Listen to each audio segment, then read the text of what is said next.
Please comment where you are watching from and share your own stories with us. Thank you. Okay, so I met this cute guy on Tinder. All was going well while messaging, so I decided to bus over one night to hang out with him. I lived in a decent-sized college town, so public transit was a normal thing. Anyways, sounded like a good idea in theory, yes? Wrong. I have IBS and an anxiety disorder. We all know where this is going. Ladies, you know the feeling. When you're on the way to hang out with a guy, and your stomach turns to knots, and you're debating on canceling. Why do we all do this? However, unfortunately for me, this feeling overtook me while I was already on the bus. I felt the horrendous stomach ache and anxiety being to creep on. Bubble guts ensued. I told myself no problem. I'll hop off the bus super quick to stop at a connivance store. Only minor problem. I realize we are already in the suburbs, and I am 5 minutes from his house. I have to accept my fate. By the time I get off the bus, I am bending over in pain trying to suction the shit inside of me from leaving my body. I end up nearly running to his house to try to save my favorite American Eagle jeans. I get there and greet him, and politely ask to use the washroom. I turned on the faucet to try and drown out the sound of me literally dying. I was having some of the most extreme IBS shits of my life. Not only that, but my stomach was so upset that I started violently puking up my guts. So loud. There's no way that faucet was drowning out the noise of anything at that point. I had accepted the fact that there I was, stuck in a hot guy's washroom, absolutely obliterating it. I hoped I could just blame it on food poisoning and spend the night watching movies on the couch. I was planning my whole act when I went to flush. And then the unimaginable happened. I clogged the fucking toilet. I have never clogged a toilet in my life, and of course it had to happen right then and there. So I did what any rational person in that situation would do. I left. I simply put the seat down, ordered an Uber, washed my hands, and left. Told him I'll be right back. As soon as I left the house, I blocked him on everything. It has been 3 years, and I'm still ashamed and mortified. This poor boy had to deal with all of that and unclog his own toilet while just trying to get some pussy. You don't notice the first crack until it spreads.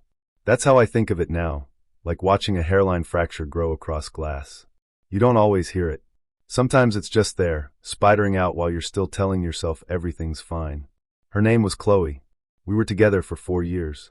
We met in college, both of us 20, both working part-time jobs to cover rent. She was studying psychology. I was doing criminal justice. She always said she wanted to work with kids in crisis. I thought that was brave. She had this way of making people open up. Funny, warm, the kind of person who couldn't walk out of a gas station without making the cashier laugh. We moved in together a year after we started dating. A little basement apartment near campus, nothing fancy. She decorated it with thrift store paintings and second-hand furniture. I didn't care what it looked like. I was happy. The changes started slowly. She dropped a class, then another. Said the professors were condescending. She started sleeping during the day, staying up all night. Said her brain was just wired that way. I didn't question it much. My schedule was packed, and I figured everyone hits a rough patch. But the mood swings got worse. One day she'd be electric, talking fast, full of ideas, rearranging the entire apartment at 2 a.m. The next, she'd be silent, curled up on the couch, eyes unfocused. I asked her if she was depressed. She said no. Said she was just thinking. That her thoughts were too big for the room. I didn't know what that meant. One night I came home and saw her pacing in the kitchen. She hadn't eaten. Said she was onto something. I looked at the table, papers everywhere. Scribbles, diagrams, arrows pointing to nothing. She told me she'd figured out how memory worked. That it wasn't linear. That we were just repeating versions of ourselves across timelines. That she could prove it if I'd just give her time. I stood there, unsure what to say. Then she smiled, kissed me, and said, "Sorry. I'm just tired." I believed her. That's what still gets me. I kept believing her. Even when she stopped going to work. Even when she stopped showering. Even when I found her in the bathroom mirror one night, staring at her own reflection and whispering, "I know what you're doing." I thought maybe it was a breakdown. Maybe grief. Her dad had died the previous year. She never really processed it. I begged her to see a therapist. She said no one could understand. Not long after, things went missing. My headphones. Some cash I kept in a drawer. My extra debit card. At first, I assumed I'd misplaced them. Then I checked my bank account. Small charges to random gas stations and corner stores. I confronted her. She cried. Said she was desperate, that she needed to feel something, that she was sorry. We talked for hours that night. She promised it would stop.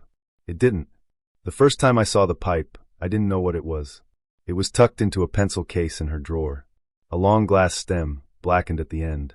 I Googled it. My stomach turned. Meth. I didn't sleep that night. I waited until morning, then asked her directly. She didn't deny it. She just said, I only tried it a few times. It helps me think. I told her she needed to stop. That it wasn't safe. That I couldn't watch her destroy herself. She said I was overreacting. That I was afraid of things I didn't understand. I told her to choose, me or the drug. She said, that's not a fair question. I should have left then.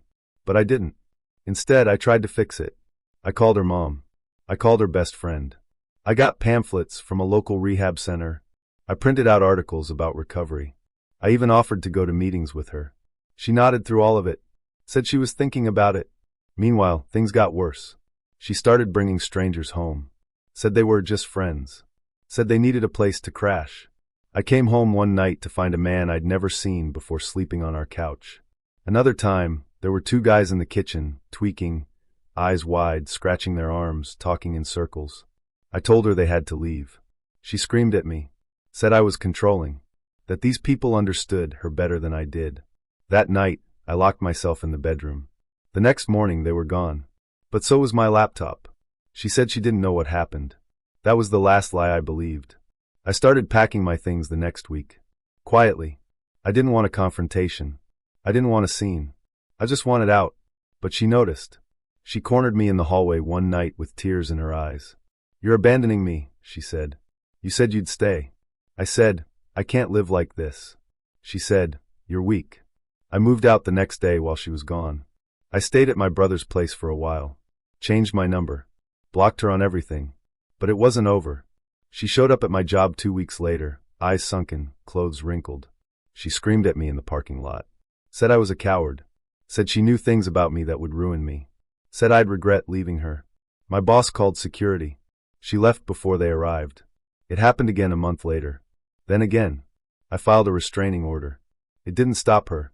She left notes on my windshield. Slid envelopes under the door of my building. One time, she left a necklace I'd given her tied to my doorknob with a piece of fishing line. The last time I saw her was almost a year later. She showed up outside my apartment at 3 a.m., banging on the door. When I looked through the peephole, I didn't recognize her at first. Her face was gaunt, hair lifeless. She looked like a shadow of the person I loved. She said, I'm clean now. I just want to talk. I didn't open the door. I just said, I hope that's true. But I can't help you anymore. She looked at the floor, then walked away. I haven't seen her since. Sometimes I still wonder what happened to her. If she found her way out. If she ever got back to the person she was before the spiral started. But I don't go looking for answers. Because what I saw wasn't just addiction. It was erasure. The slow undoing of a life, until all that's left is the need. Went out on a blind date arranged by a mutual friend. We had a lot in common, so it felt promising. The friend was really sure we'd be great friends, even if it wasn't romantic. She said the guy was an amazing single dad, who had been on his own with his sons since his ex left a couple of years ago. I'd just finalized my divorce, and it was my first date in years. We went to a cute restaurant, and he was really polite at first. We ordered, and everything was fine. He had a glass of wine that he chugged, which should have tipped me off. When I mentioned that his younger son was around my daughter's age, everything changed. He said he was a loser due to his failed marriage, his ex not even seeing the kids because he'd picked a crazy person to marry, being a single dad, and not finishing college. This came out of nowhere. He then ranted loudly, through dinner about his dead-end job, medical his dues, needing his dad and stepmom to live with him, and now needing to be set up with a friend who felt sorry for him. I pointed out that our friend said great things about him. He then went off about how the friend wouldn't date him, because he was a loser. In the few moments he let me speak, I tried to bring up all the nice things I'd heard about him. He said our friend was an idiot, and that she would never go out with him. I finally asked if he'd ever asked her out, which he hadn't. Nor had he ever told her he had feelings for her. He said he was such a loser that he knew she'd say no. Clearly, he wanted to be with her. He was tearing up when he talked about how she was such a good person, but also too stupid to realize he would be good to her. He was obviously drunk or something, but he'd only had 2 glasses of wine at this point. Right after he started getting teary, the waiter came by. I tried to pass on dessert to escape, but he told her I definitely needed dessert, and he needed water and coffee. I stupidly thought that was a weird apology, and looked at the menu. He then told the server that I looked like the kind of woman who ate 2 or 3 desserts. I stared at him in embarrassment, but he said I wasn't that fat, but I clearly liked dessert. I was mortified and said it was time to go. I refused to let him pay because I had cash and wanted to leave immediately. I was shaking with embarrassment and didn't say anything. I just got in my car and left. I called my friend when I got home. She was genuinely surprised and seemed shocked by his behavior and that the guy was interested in her. While we were talking, the guy called her. He told her he'd been drinking in the parking lot before our date to stay calm. Apparently, after I left, he sat in his car, drinking more and calling around for a ride home.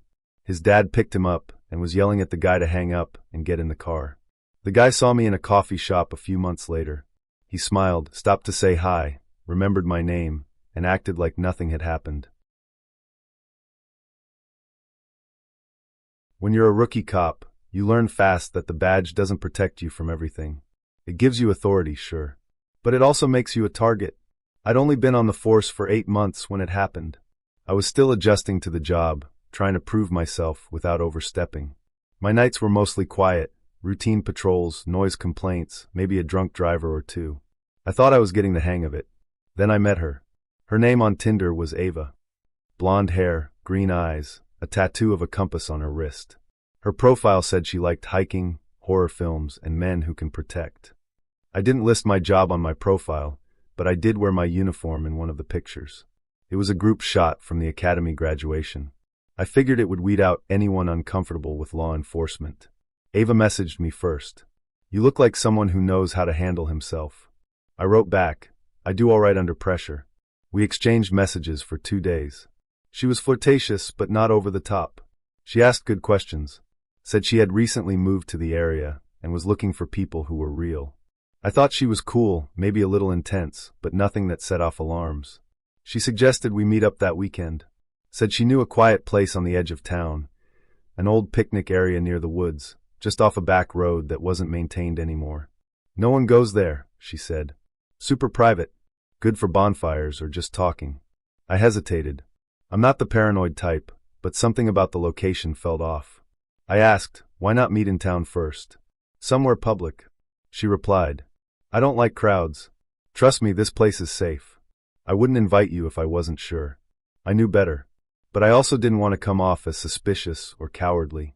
I told myself I'd go, keep my guard up, and leave if anything felt wrong.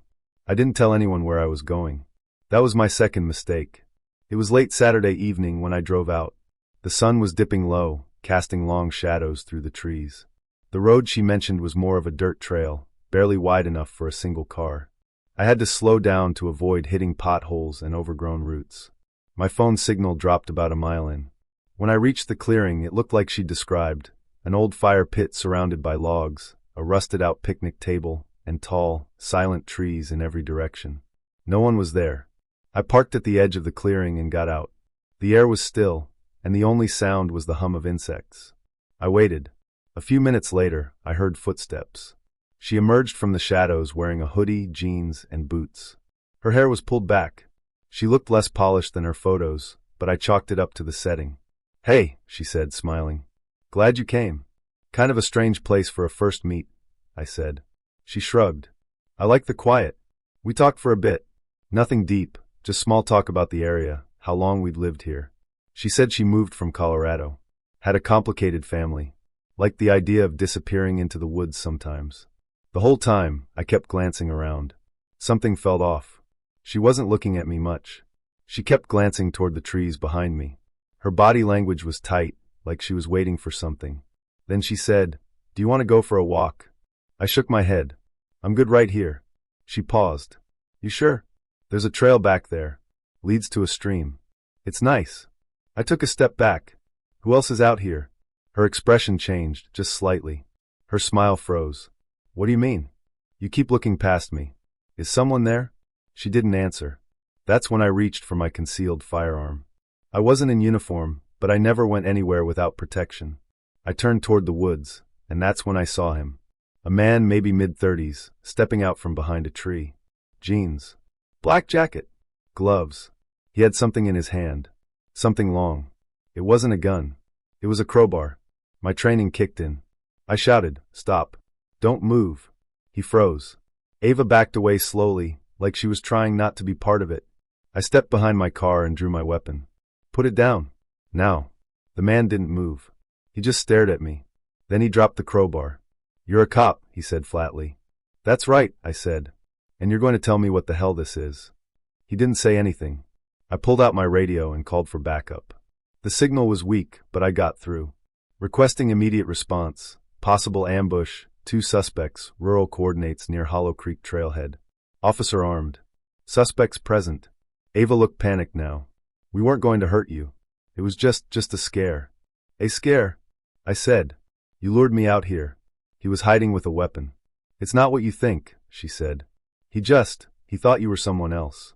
Backup arrived 10 minutes later. Felt like hours. 2 cruisers, lights cutting through the trees, tires crunching over gravel. The man didn't resist. They cuffed him quietly. Ava didn't run. She just sat on the picnic bench, shaking. The weirdest part? They didn't have a car. When we searched the woods, we found a van parked half a mile down the trail, hidden behind a thicket. Inside were zip ties, a roll of duct tape, a burner phone, and a printed map of the woods with several locations circled. It wasn't a prank. It was a plan. They both clammed up once inside the station. Lawyered up. Claimed I'd overreacted. Said it was a misunderstanding. That they were just exploring. But the evidence told a different story. The van, the tools, the location, all of it pointed to premeditation. We never found out exactly what they intended to do. The charges stuck for unlawful confinement, conspiracy to assault an officer, and attempted entrapment. They'd matched with at least 2 other men on dating apps under different aliases. One of those men never showed. The other never reported anything. I was the first one who did. After the media got wind of it, the department gave me a few days off. Said I'd handled it well. That I showed restraint. That I followed protocol. But I didn't feel proud. I felt lucky. Because if I hadn't trusted my gut, if I'd followed her into the trees, or waited 10 more seconds before drawing my weapon, I don't know what would have happened. There's a scar on my chest now. Not physical. Just the memory of how fast something harmless can turn dangerous.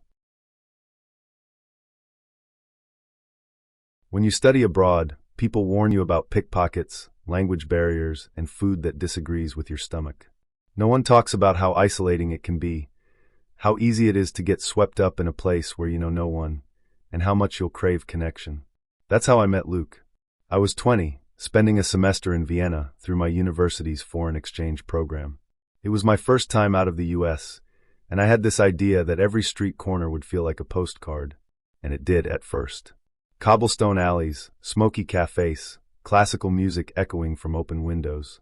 I was completely enchanted, but by the 3rd week, the loneliness crept in. My German was passable, but not great. I'd made a few friends in class, but they had their own lives, host families, and routines. I spent most evenings walking the city alone, headphones in, pretending I belonged. One night, I downloaded Tinder. Just to see what was out there. Luke's profile stood out immediately. He had that European charm you see in indie films, wavy dark hair, stubble that looked intentional, and a photo of him playing piano in a sunlit room. His bio said, French teacher, lost in Vienna, looking for someone to share silence and wine. He messaged me first. Bonsoir, American stranger. What's your favorite French word? I replied, flâner, because it means something we don't have a word for. To wander aimlessly, but with intention. He responded, you just became the most interesting person in Vienna. We met for coffee 2 days later. Luke was older than I expected. He said 33, which already felt like a stretch from my 20, but he had a way of making it sound romantic. I'm seasoned, he joked. Not old. He taught French literature at a small language institute. Or so he said. And it made sense. He quoted Baudelaire and Rimbaud, talked about the poetry of melancholy, and spoke 5 languages. He was magnetic in that way some men are, thoughtful, soft-spoken, always watching you just a second too long. We spent nearly 4 hours in that cafe. He asked questions like no one ever had, not just what I studied, but what I feared, what I dreamed about, what I believed made life meaningful. I walked away feeling seen. We started seeing each other regularly, once, twice, sometimes 3 times a week. He'd take me to hidden spots in the city, a rooftop wine bar with no sign, a bookshop that smelled like dust and rain, a jazz club in a basement that didn't open until midnight. He seemed to know everyone and no one at the same time. But there were moments when he would ask, "Why didn't you reply last night?" with just a little too much edge. Moments when I'd mention a classmate and he'd say, "You're wasting time with children." Moments when I'd tell him I needed a night to study, and he'd show up outside my dorm anyway, texting, "Come downstairs." I brought wine. I told myself it was just cultural differences, that French men were more intense, that he was passionate, not possessive, until he started talking about following me back to the US. It was a joke at first, or seemed like one. "You'll go back and forget me," he said one night, lying beside me. "But I'll find a way to visit. Maybe I'll teach in your city." I laughed. "You'd hate it. We don't have rooftop bars or 300-year-old bookstores." He didn't laugh back. "I'd go anywhere if you asked me to." I changed the subject. 2 weeks before my program ended, things escalated. He started showing up unannounced, waiting outside my classes, appearing at the park where I jogged, even once inside the library, claiming he was just walking by. I told him I needed space, that I had finals coming up, that I wasn't sure what I wanted once I got home. He didn't take it well. "You Americans," he spat. "You play at love like it's a performance. I let you into my soul, and now you say you're confused." I told him I never promised anything, that we were just getting to know each other. He said, "You used me." I left the cafe in tears that night. I stopped answering his texts, blocked his number, told my dorm's RA I was being harassed and not to let anyone in asking for me. But it didn't stop. He emailed me from a new address, then another. He created fake Instagram accounts to watch my stories. He left notes under the door of my building. Always the same handwriting, always the same message. "You can't pretend I don't exist." I reported it to the study abroad office. They took it seriously, thankfully. They contacted the local police, who said they would speak to him if he approached the campus again. I was advised to avoid certain areas and to stay with a group whenever possible. My last week in Vienna was a blur of anxiety and farewells. I thought I was done with him. But then he showed up at the airport. I was standing in line at the security checkpoint when I saw him, across the terminal, near the windows. He wasn't holding anything, just staring. My stomach dropped. I turned away, told the nearest security officer that I was being stalked, and showed them the emails. They called airport police. I don't know what happened next, because they ushered me through security immediately and told me to wait in a private area until boarding. I never saw him again. When I got home, there was one final email waiting for me. "You were the only thing that ever made sense. You will feel this loss someday, and it will hollow you out." I didn't respond. I forwarded it to the university, then deleted every trace of him. Pictures, messages, even the playlist he made for me. It's been 3 years. Sometimes I still flinch when I hear French spoken near me. Sometimes I still wonder what he told himself about how things ended, if he thought I betrayed him, or if he ever realized he crossed a line. I know now that it wasn't love. It was obsession, dressed up in poetry and candlelight. And when someone tells you they would follow you anywhere, listen closely. They just might mean it. I see lots of stories where the user has gone onto OkCupid and gotten a very raw deal. Not the story, but I met my husband there, and he's not a psycho. I am here to join those ranks. First off, I didn't join the site myself. My friends decided that after I broke up with my fiancée, I needed a social life. Apparently staying home reading on Friday nights wasn't good for them. They signed me up, gave me the most embarrassing name that I'll get to later, and did kind of a "here you go, enjoy, wasn't my idea, bye" thing. I was pissed for a while, but then decided to check it out. I started talking to a seemingly normal guy, and pretty soon we were chatting regularly enough for me to be comfortable enough with him to accept a date. He scheduled it, picked me up from my student hall, and away we went. The night started off good. He made me laugh, told a few jokes, and ordered for me. I'm okay with that, if we're dating and have been for long enough that you know what I like, and what I'm allergic to. This guy ordered the most expensive things, yes things, on the menu for us. Then when it came and I found almonds in one of the dishes, I quietly asked the server if he could take it back, as I am allergic to almonds. Senor Douchebag heard and started wailing on the server, calling him names, i.e. stupid, idiotic, incompetent, etc. I told SDB it wasn't that big of a deal, we just met, how was he supposed to know I was allergic? Wrong move. Apparently he took that as a personal attack on him and started wailing on me, but pulled out the arsenal of female names he had. Cunt, bitch, skank. And I shit you not, he actually called me a dirty pirate hooker. Yeah, I watched that movie. After a few minutes, he calmed down and started acting like everything was okay, while me and the server look at each other like, what? I decided to let it go as a one-time thing, and continued our meal.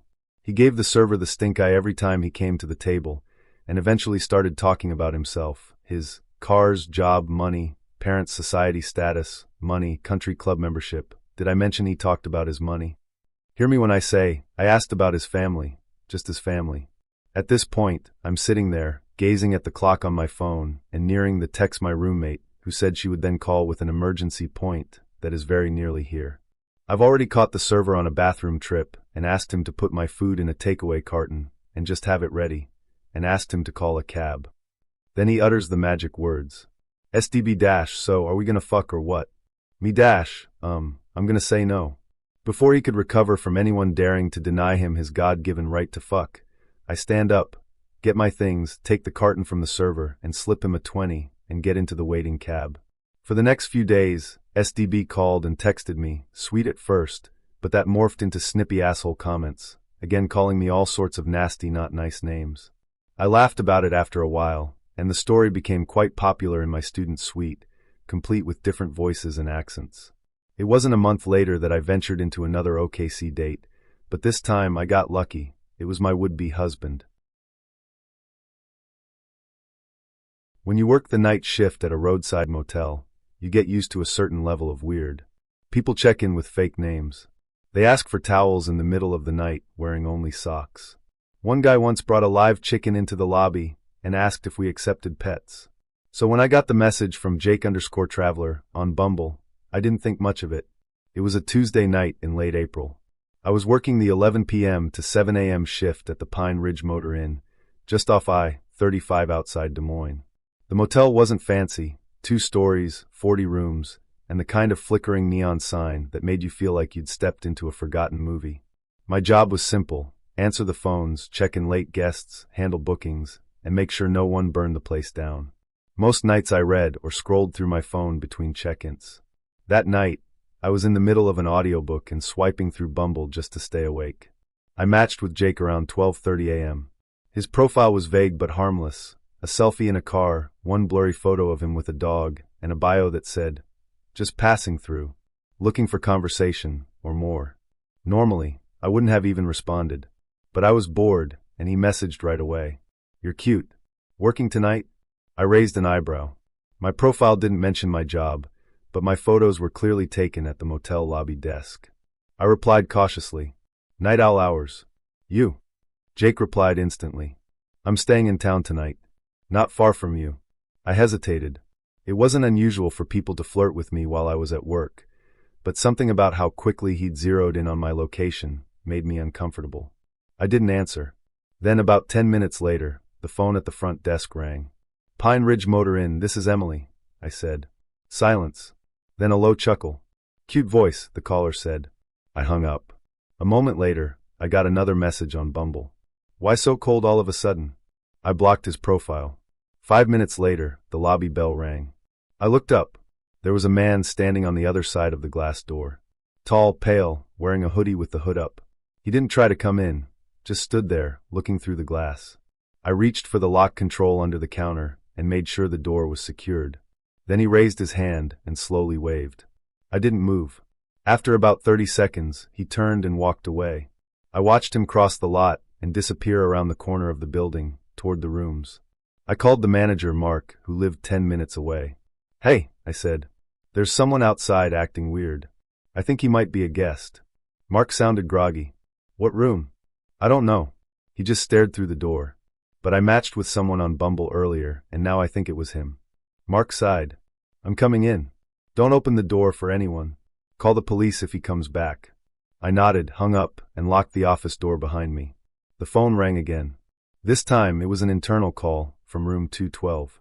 Front desk, I answered, heart pounding. Why'd you block me? The voice asked. It was him. I hung up again. Then he texted me from a new number. You're being rude. I thought we had a vibe. Another text. Do you want me to come back to the lobby? You looked even better in person. I backed away from the desk. I knew room 212 was on the second floor, northeast corner. I checked the cameras. Sure enough, a lone man had checked in around 9:45 p.m., paid in cash, no ID required. He'd signed the ledger as J. Smith. I watched the hallway feed. Nothing yet. Then my phone buzzed again. A video this time. I hesitated, then queued it up with the sound off. It was a video of me. From the side. Taken through the lobby window. I was reading, legs crossed at the stool, unaware. The timestamp was 12:24 a.m., right before he messaged me. I felt sick. The next video came 10 seconds later. This one was of room 212. He filmed himself walking toward the window, pulling the curtain aside and whispering, "I can see you." I called 911. I told them there was a man harassing me, had sent videos, was likely stalking me from room 212. The dispatcher asked if I was alone. I said yes, but my manager was on the way. She told me an officer was en route. I stayed in the back office, crouched behind the filing cabinet, the door locked. I watched the cameras. At 1:03 a.m., I saw him again. He left his room and walked down the hallway barefoot, carrying something in his hand, maybe a phone, maybe something else. He stopped outside the stairwell and looked directly into the hallway camera. Then he smiled. Not a grin. A slow, deliberate smile like he was proud of himself. Then he turned and walked back. Mark arrived at 1:12 a.m., banging on the employee entrance. I let him in shaking. He looked at the footage, scrolled through the videos on my phone, and said, "Jesus Christ." The police arrived minutes later. 2 officers knocked on room 212. At first, no answer. Then the door opened. The man inside was calm. Polite, even. He said he didn't know what they were talking about.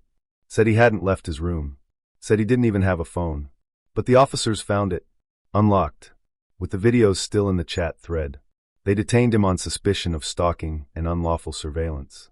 Later, we found out he had used a fake name and had a record in 2 other states for similar behavior. Mostly harassment, invasion of privacy. He was charged. Nothing major. Just enough to keep him away from the motel. But I never worked another night shift again. I transferred to a daytime position at a bookstore and left the motel job within the month.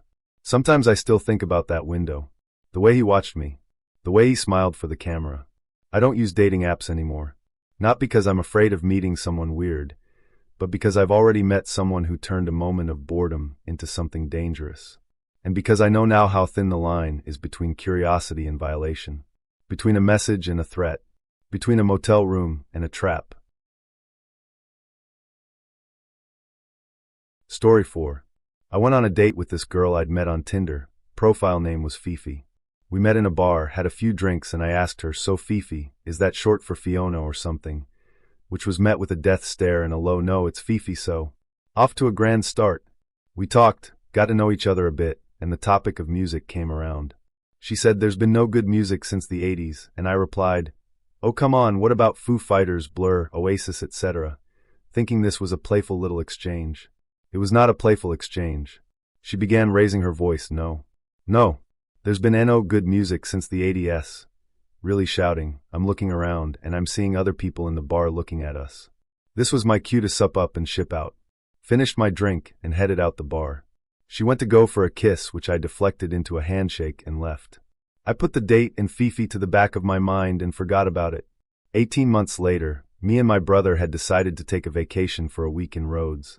All inclusive. We were staying on the side of the resort with no kids, but the place had a central restaurant and bar. One evening I noticed this redhead girl in this summer dress and big sunglasses staring at me across the dining room. Didn't think too much of it and continued my meal. Later in the evening, my brother and I had a good few pints of lager in the hotel bar. My brother went to get the next round in, and I'm sat in on the bar terrace alone. I start hearing my name being called. I look around, shrug, and think it's for someone else. It continues and I turn to see this fat guy in his 50s, goatee beard and gray hair shouting my name. I point myself and gesture me. "Yeah, you." I get up, walk over thinking, do I know this person? He sure as hell know me. I get there and say hello. The big guy then says, "Do you remember her?" And sat at the side of him, with presumably her nan and mum.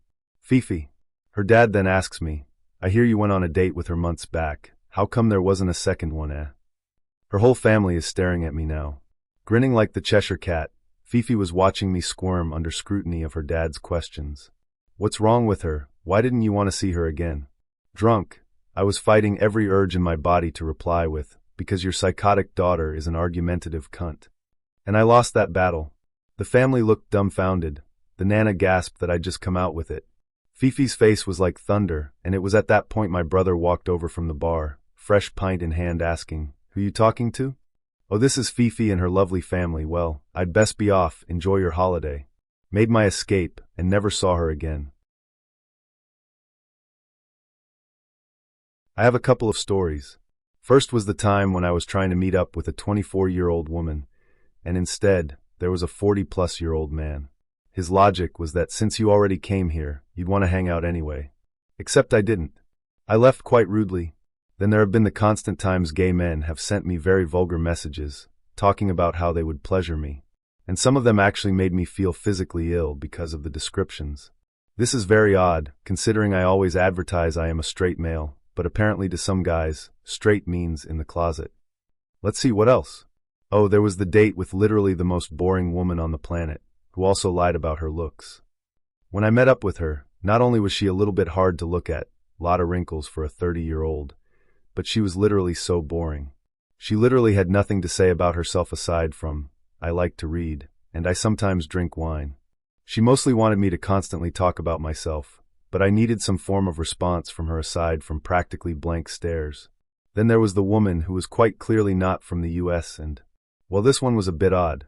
She sent a picture of her hair, saying she took it last week, and when I showed her that the picture was from 2001 and plastered all over Google, she insisted it was her hair. She kept trying to have me call her and gave me, for different phone numbers. She kept insisting on a meet up, and despite me saying, "No, you have not been truthful. I do not want to meet up," she kept thinking I wanted to. I'm not entirely certain what her motive was, but I'm glad I never met up. Then there was the time I met up with this blonde woman. We decided to go to dinner, and literally within the first minute of us sitting down, she pulls out her phone and starts talking to a friend. For nearly 10 minutes this happens until she stupidly said, "Yeah, I'm on a date with this loser. I'm gonna make it seem like I'm gonna let him have me, but just use him for a free meal." Honestly, who the hell admits that on a phone conversation during the date? When I got up to leave, she got a little pissy, until I quoted exactly what she said. That's when she turned rather red, starting to yell how I shouldn't eavesdrop on people's phone conversations. I simply left. I should also mention I picked her up. She didn't have a car with her. Another story to share. 2 years and 2 states later, I'm still a little hesitant about posting this date. Wait, I'm getting ahead of myself. I don't understand why anyone posts decade-old profile photos. I'm a curvy girl. If a guy isn't into that, I'd much rather he politely ignore my first contact email than do a disgusted double take when he first sees me. Gentlemen, it doesn't matter how good you looked 10 years ago when you had more hair and less belly. If your photo is so out of date a woman can't recognize you, I promise there is no hope she will look past your flabby exterior and see the shining human being within. Instead, she's going to take one look at you and assume everything you've told her is a lie. Don't be that guy. Officer Creepy was succinct, flattering, and interested in meeting over dinner, his treat. At the time, I thought any excuse to visit one of Bardstown Road's tastier houses of meaty delights was a good one, so I agreed to meet him on a nice, unromantic Tuesday. Based on his profile, I expected a slightly straight-lacked, pleasantly plump, curly-haired man 8 to 10 years my senior. When I showed up, the restaurant was full of the usual Bardstown Road crowd of hipsters on dates, young professionals out for a night of adventure, and cheerful tables full of heavily tattooed and pierced people who work on the strip. I took a seat by the bar and let the waitress know if I was here for a first date. If he stood me up, I'd order some empanadas to take home. Internet date? She leaned in conspiratorially. Is there a special rescue signal I should know about? This is one of the reasons I loved first dates on Bardstown. I grinned and gave her the Vulcan, live long and prosper salute. Suddenly, a hand clapped on my shoulder. Let's take this outside. The bald, jolly stranger behind me was older than my father. Excuse me? Chris Rachel and I will take a large carafe of sangria and a table outside, he told the waitress. I used to think I was a good judge of character. I'm not saying I could see into people's souls or anything, but I trusted my instincts. When someone seemed off, I usually caught it, body language, tone, the way someone looked at their phone more than they looked at you. Little things. But this time I missed it. Or maybe I didn't miss it. I just didn't want to believe it. It started with a rerouted walk home. I had just gotten out of a meeting for a community arts project in downtown Louisville. It was a Friday in spring, the kind of evening where the breeze smells like rain and pavement and change. I cut through a side street to avoid the crowd near the stadium, and that's where I ran into him. Literally. I was looking down at my phone, texting a friend about dinner plans, when I bumped into a guy coming around the corner. I apologized, flustered, but he just laughed and said, "No harm done." He had a deep voice, calm and slightly gravelly, like someone who smoked but had recently quit. His smile was easy, like he was used to disarming people. He asked if I was okay, and then, unexpectedly, if I wanted to grab a coffee. I hesitated. I don't usually say yes to strangers on the street, but something about him felt familiar. Not like I knew him, but like I could. His name was Darren. He said he lived nearby and was on his way to meet a friend who had just canceled. Fate, he joked.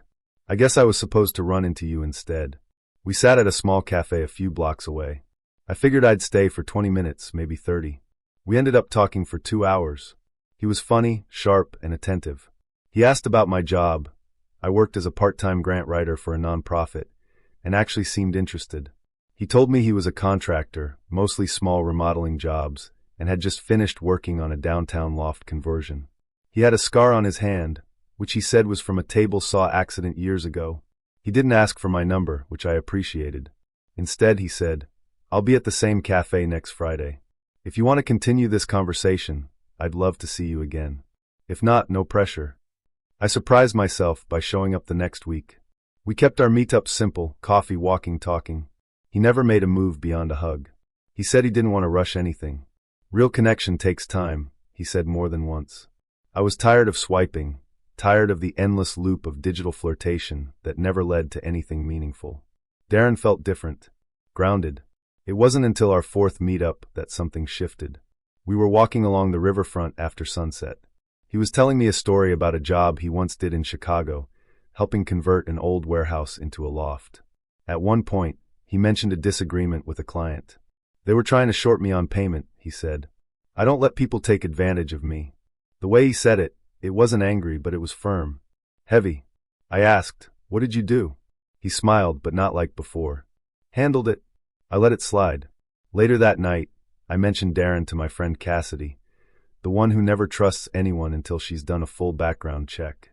She raised an eyebrow and asked, "Last name?" I laughed. "I don't know. We're taking it slow." She didn't laugh back. "Get it? Just in case." The next day, I texted him casually and asked for his last name. He hesitated, then sent, Winslow. Cassidy ran it through a public records site. What came back didn't make sense. Not at first. There was a Darren Winslow, born in the same year mine had said, living in Kentucky. But there was more. Arrest records. A conviction. A mugshot. I stared at the screen. Assault. First degree. 10 years ago. I clicked to view the details. The conviction was from 2012. He had served 7 years in prison.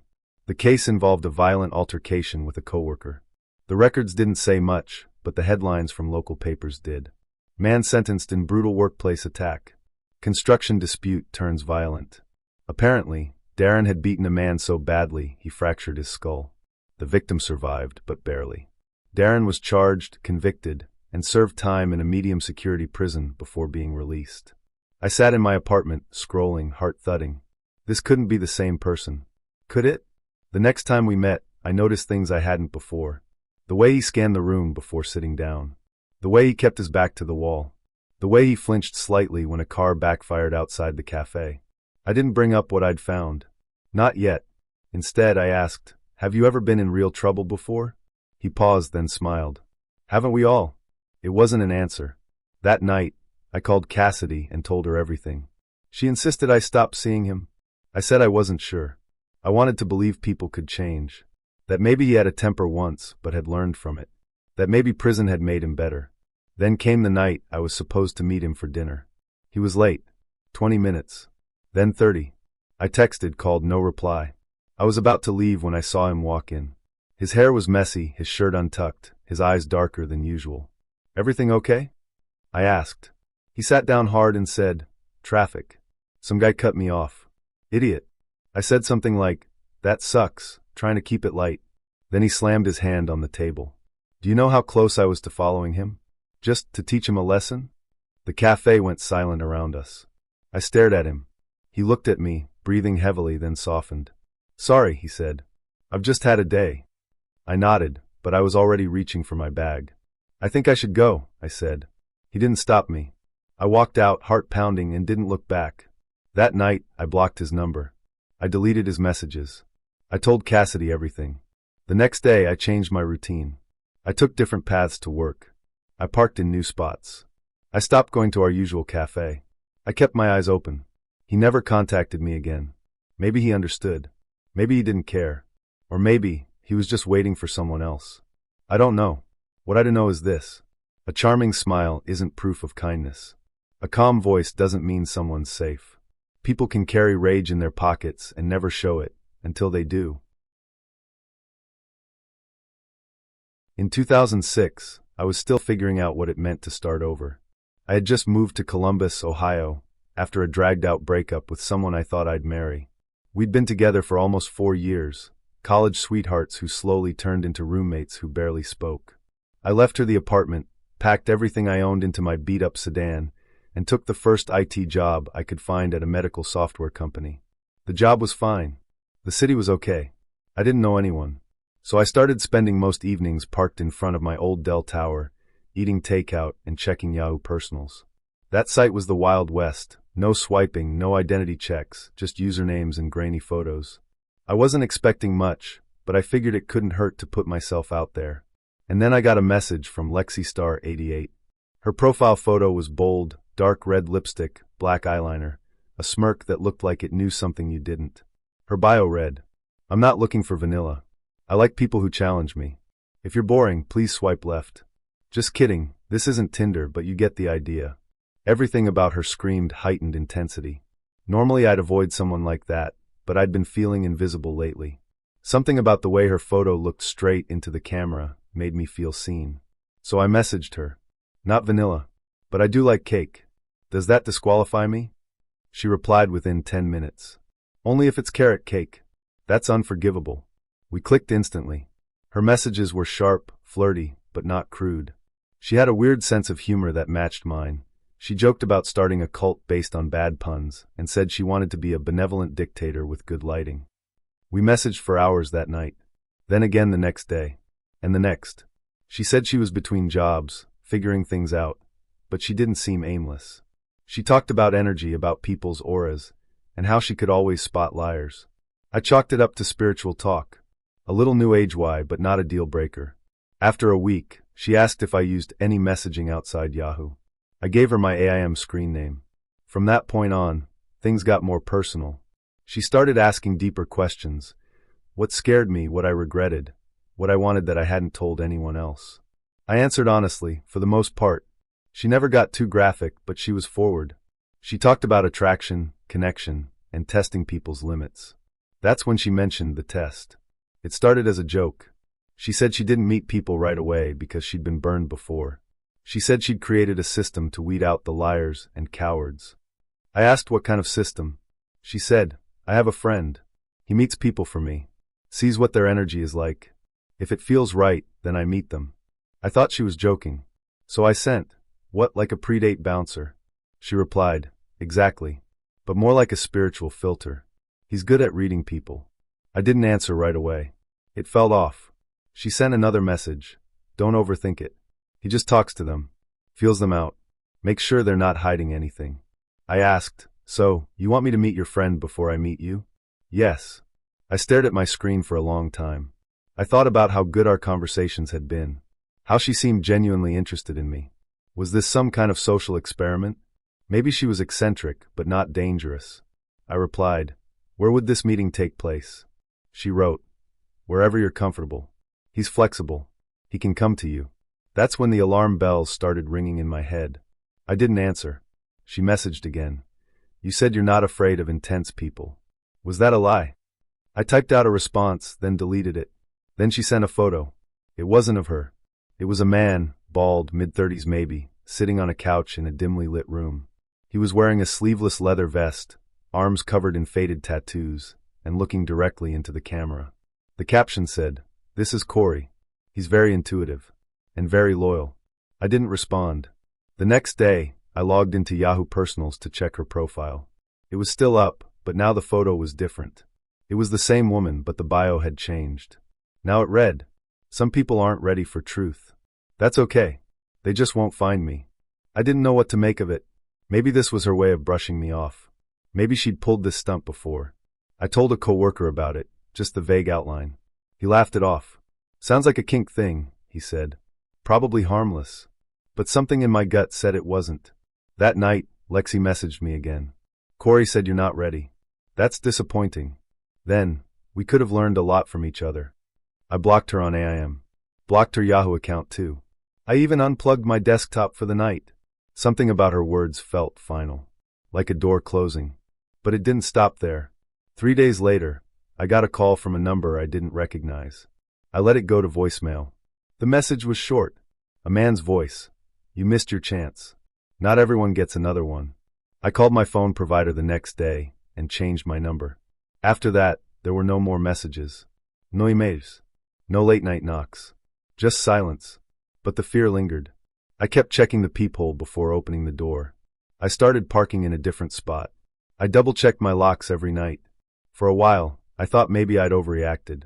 Maybe she was just playing games, seeing how far I'd go. Maybe it was some twisted version of flirting. But then, 6 months later, I was talking to someone at a local tech meetup. The conversation veered toward dating horror stories, and I mentioned the friend test scenario vaguely. The guy's face changed. He said, "Wait, was her name Lexi?" I nodded slowly. He pulled out his phone and showed me a saved thread on Reddit from earlier that year. Someone had posted about a woman on Yahoo Personals who talked about screening potential dates by sending a male friend first. The friend showed up unannounced at the poster's workplace and waited in the parking lot. When the guy refused to speak to him, the woman's account disappeared, and the man received threatening emails for weeks after. Same name, same description, same photo even. My stomach dropped. This wasn't a one-time thing. It was a pattern. I don't know what their endgame was. Robbery? Blackmail? Something worse? I never found out, but I've never forgotten the way she said it, like it was normal. Like being tested by a stranger you'd never met was just part of the dating protocol. People like to say online dating is just a modern way to meet people. That it's all harmless if you're careful. But not every danger is loud. Not every threat comes with a warning. It started with a swipe. I wasn't even planning to meet anyone. I downloaded the app more out of boredom than intention, just something to pass time between work shifts and late-night gaming sessions. It was the middle of winter in northern Michigan, and almost everything felt like it was either frozen or asleep, including me. So when I matched with a girl named Jessa, I didn't think much of it. Her profile was pretty standard. A few selfies, one mirror pic, a dog in the background of one photo. Her bio said she liked late-night drives, old horror movies, and people who don't flake.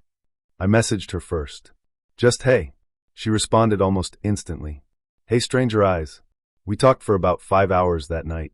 Nothing too deep, favorite foods, guilty pleasure movies, weird dreams, but she had a fast, funny way of replying. Every answer felt like a challenge, a dare to keep up with her. She asked for my Snapchat. I gave it. That's when things changed. Texting her on the app was like stepping into a different version of her. She sent photos constantly. Not inappropriate ones, just pictures of her face, her shoes, her room, but always with a filter, always with some cryptic caption like "wish you were here" or "you'd look good in this light." It was flattering at first. Then it got clingy. She messaged constantly. If I didn't respond within a few minutes, she'd send or a wow okay, or just a string of sad emojis. I told her I was busy with work, which was true. I was working long shifts at a repair shop and doing freelance code work at night. But Jessa didn't seem to accept that. "If you were really into me," she wrote once, "you'd make time." That was the first red flag I didn't take seriously. The second came a few nights later, when she Snapchatted me a photo of a street sign. It took me a second to recognize it. It was 1 block over from my house. "Going for a drive," she wrote underneath. "Thinking of you." I stared at the screen. My stomach tightened. I hadn't told her where I lived. Not even my neighborhood. I replied, "Are you in my city?" She didn't answer. Instead, she sent another photo. This one was darker, blurry, but I recognized the background. It was the gas station at the corner near my street. My throat went dry. I called her. No answer. I messaged her. "Seriously, why are you near my place?" Nothing. 10 minutes later, she sent one more snap. It was my street. My actual street. The caption said, "Cute little house, Blackheart." That's when I locked my doors. I live alone in a small one-story rental just outside Traverse City. It's quiet, mostly surrounded by pine trees and old neighbors who keep to themselves. The kind of place where the silence is a feature, not a flaw. But that night, the silence felt wrong. I turned off all the lights and peeked through the blinds. I didn't see a car. No one on the street. I messaged her again. "You need to leave. This isn't okay." No response. I sat on my couch for the next hour, phone in hand, trying to decide if I was overreacting. Maybe she was just messing with me. Maybe the photos were old. Maybe it was a bizarre coincidence. Then I heard the knock. Not on the door. On the window. A soft, deliberate knock from the side of the house by my kitchen. I froze. I didn't move. Didn't breathe. The knock came again. 3 slow taps. I crept to the kitchen, staying low, and peered around the corner. There was a figure outside the window. I couldn't see the face clearly, but I saw the outline of long hair and a hooded sweatshirt. She was standing with her head tilted slightly, like she was listening. I backed away and grabbed my phone. I dialed 911. 911, what's your emergency? There's someone outside my house. A woman. I think she followed me from a dating app. The dispatcher stayed on the line, asking me questions, telling me to stay calm. Officers were on the way, she said. Then another knock. This time on the front door. I crept toward it and looked through the peephole. It wasn't just her. There were 2 other people with her, guys, maybe early 20s. One had a hoodie pulled tight around his face. The other was holding something, maybe a phone, maybe not. They weren't trying to break in. They were just standing there, smiling. I didn't say a word. Didn't make a sound. The dispatcher asked, "Are they still there?" "Yes," I whispered. 3 of them now. Units are 2 minutes away. Stay inside. I heard one of them say something I couldn't make out. Then laughter. Then a loud bang on the door. One of the guys had kicked it. I flinched but stayed quiet. Then suddenly they all ran. I peeked again. Red and blue lights were flashing down the street. A patrol car pulled up fast, and the group scattered into the woods behind my property. 2 officers got out and gave chase. They didn't catch them, but they found the car parked down the street, a silver hatchback with out-of-state plates. Inside were fast food wrappers, 2 backpacks, and a phone that didn't have a lock screen. One of the officers let me scroll through it. Jessa wasn't Jessa. Her real name was something else entirely, and she was 19, not 22 like her profile said. The 2 guys she was with had criminal records, minor stuff, but one had a prior for attempted theft. The police said it seemed like some kind of setup. Maybe petty robbery. Maybe worse. I gave them everything, screenshots, messages, the Snapchat info. They filed a report and told me to be alert for the next few weeks. They never came back. Not to my knowledge, anyway. I deleted Snapchat the next day. Deleted the dating app too. I changed my address on everything I could. I installed a camera outside. And I haven't used my real location in any app since. People talk about catfishing like it's just awkward or embarrassing. I used to think I was a good judge of character. I'm not saying I could see into people's souls or anything, but I trusted my instincts. When someone seemed off, I usually caught it, body language, tone, the way someone looked at their phone more than they looked at you. Little things. But this time I missed it. Or maybe I didn't miss it. I just didn't want to believe it. It started with a rerouted walk home. I had just gotten out of a meeting for a community arts project in downtown Louisville. It was a Friday in spring, the kind of evening where the breeze smells like rain and pavement and change. I cut through a side street to avoid the crowd near the stadium, and that's where I ran into him. Literally. I was looking down at my phone, texting a friend about dinner plans, when I bumped into a guy coming around the corner. I apologized, flustered, but he just laughed and said, "No harm done." He had a deep voice, calm and slightly gravelly, like someone who smoked but had recently quit. His smile was easy, like he was used to disarming people.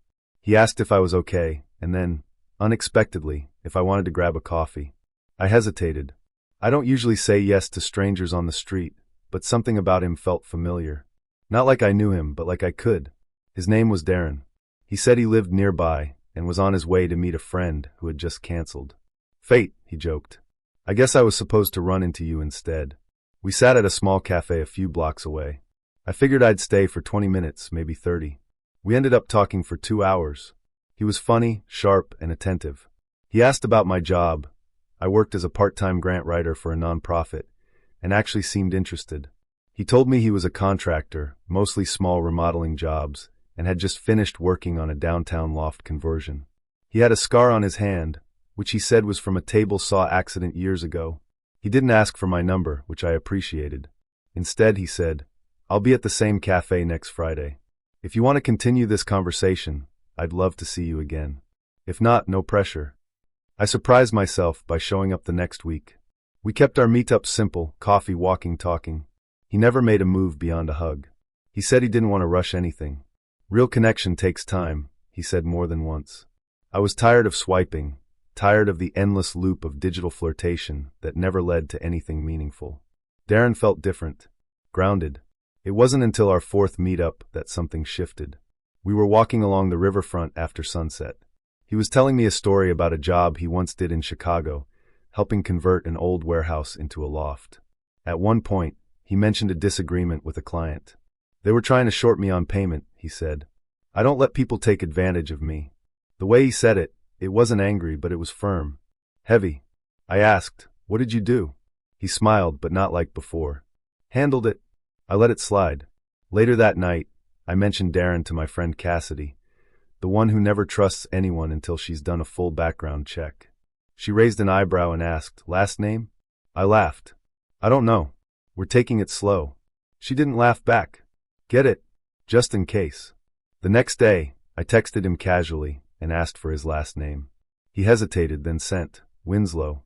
Cassidy ran it through a public records site. What came back didn't make sense. Not at first. There was a Darren Winslow, born in the same year mine had said, living in Kentucky. But there was more. Arrest records. A conviction. A mugshot. I stared at the screen. Assault. First degree. 10 years ago. I clicked to view the details.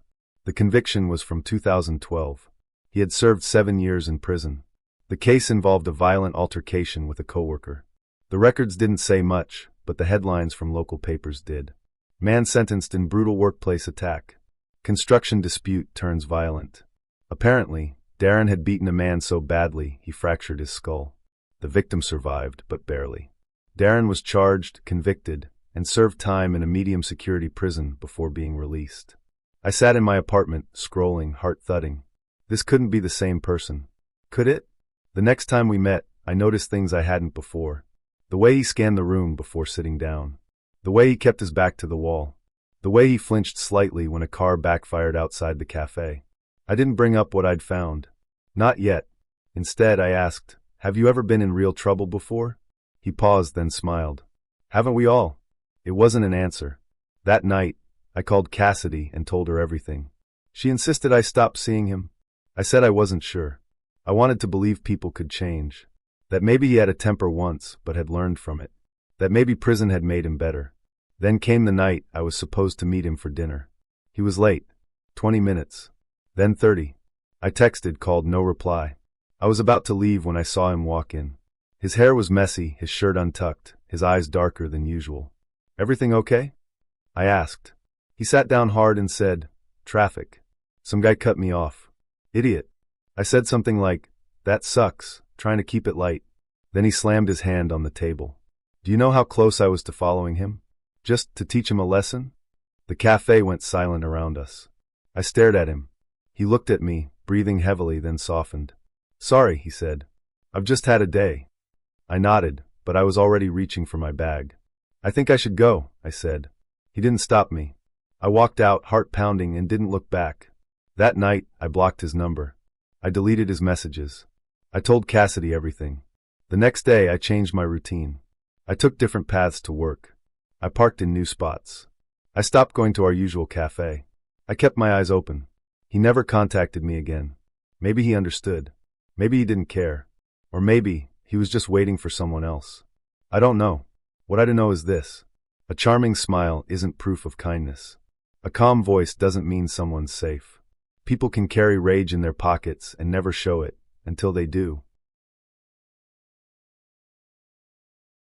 When I was 16, I told myself I was smarter than most people my age. I read books on psychology for fun, corrected my teacher's grammar, and rolled my eyes at friends who fell headfirst into online drama. I thought I could spot a fake account from a mile away. I thought I was immune. I wasn't. It started quietly, like most dangerous things do. I had just finished my sophomore year of high school in a small town outside of Madison, Wisconsin. We weren't remote, but we weren't exactly bustling either. There wasn't much to do besides scroll through social media, text friends, and hang out at the same 3 coffee shops on weekends. I spent a lot of time online, mainly on a site called Friendboard, which was a mix between a forum and a messenger app. It was mostly teenagers, or so I thought. I joined a public chat room about photography, something I'd picked up as a hobby. I posted a few of my pictures, close-ups of trees, abandoned railroad tracks, my cat sleeping in the sun. The responses were kind, encouraging, and then one message stood out. Your lighting is really thoughtful. You've got an eye for stillness. It wasn't the usual cool pic or nice shot. It was specific. The message was from a user named SkyGuy17. We started chatting in the forum, trading tips on editing and composition. He said he was 17, homeschooled, and lived in Minnesota. His profile photo was blurry, just a silhouette against a golden sky, but his messages were articulate, warm, and attentive. We moved to private messages within a few days. He told me his name was Evan. He said he struggled to make friends in real life, that people didn't get him. He said I was easy to talk to, that I made him feel seen. I liked that. At 16, being seen felt like everything. We messaged constantly. Every morning before school, every night before bed. He sent me playlists, links to obscure short films, even poems. He never pushed for anything romantic, not at first. He just listened.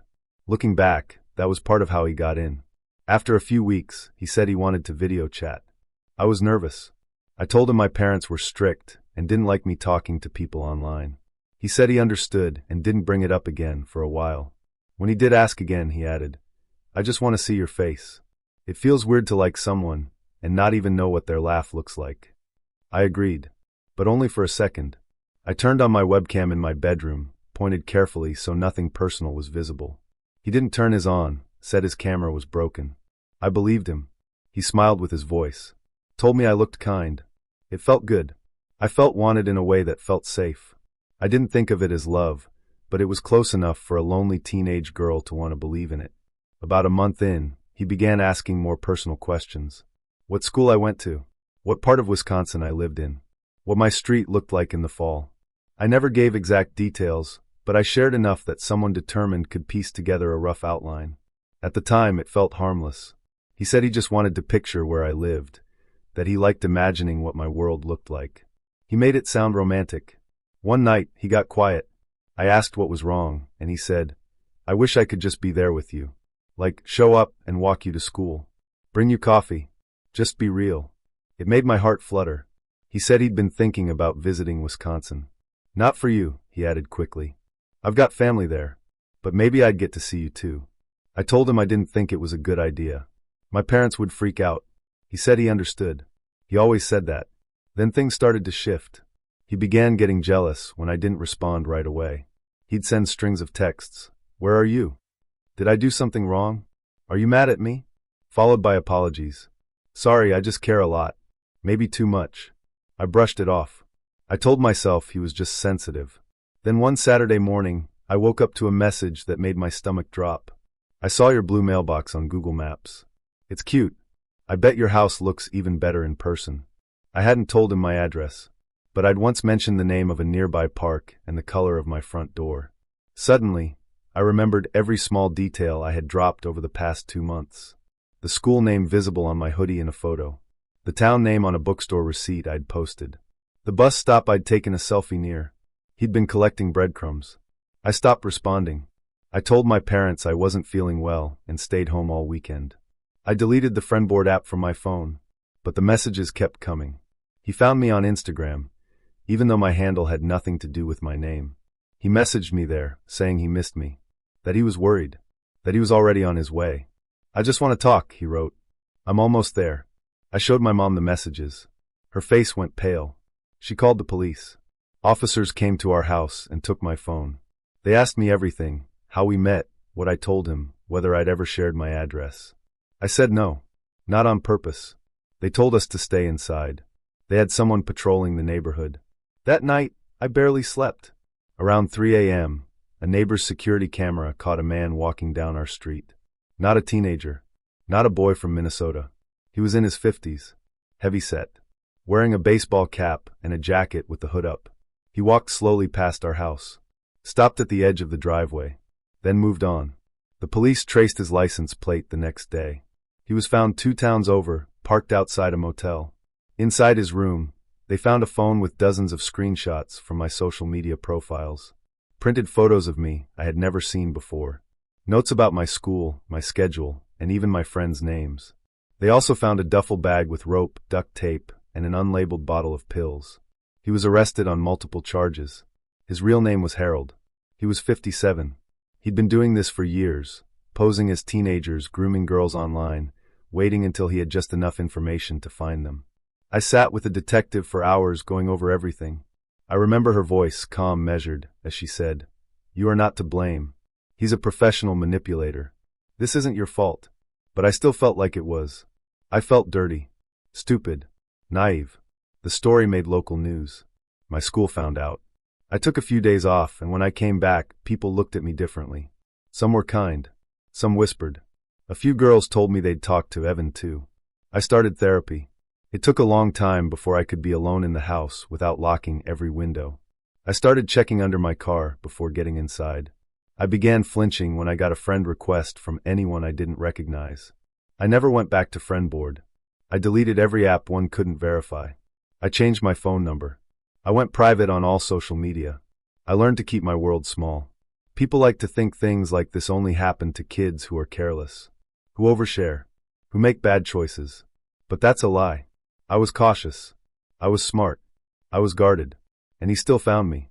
Because predators don't need you to be reckless. They just need you to be lonely, curious, kind, human. I'm 20 now. I'm in college, studying digital forensics. I want to help catch people like him. I want to make online spaces safer. When I first met Jason, I thought he was just a little quirky. We met through a dating app called Brightside.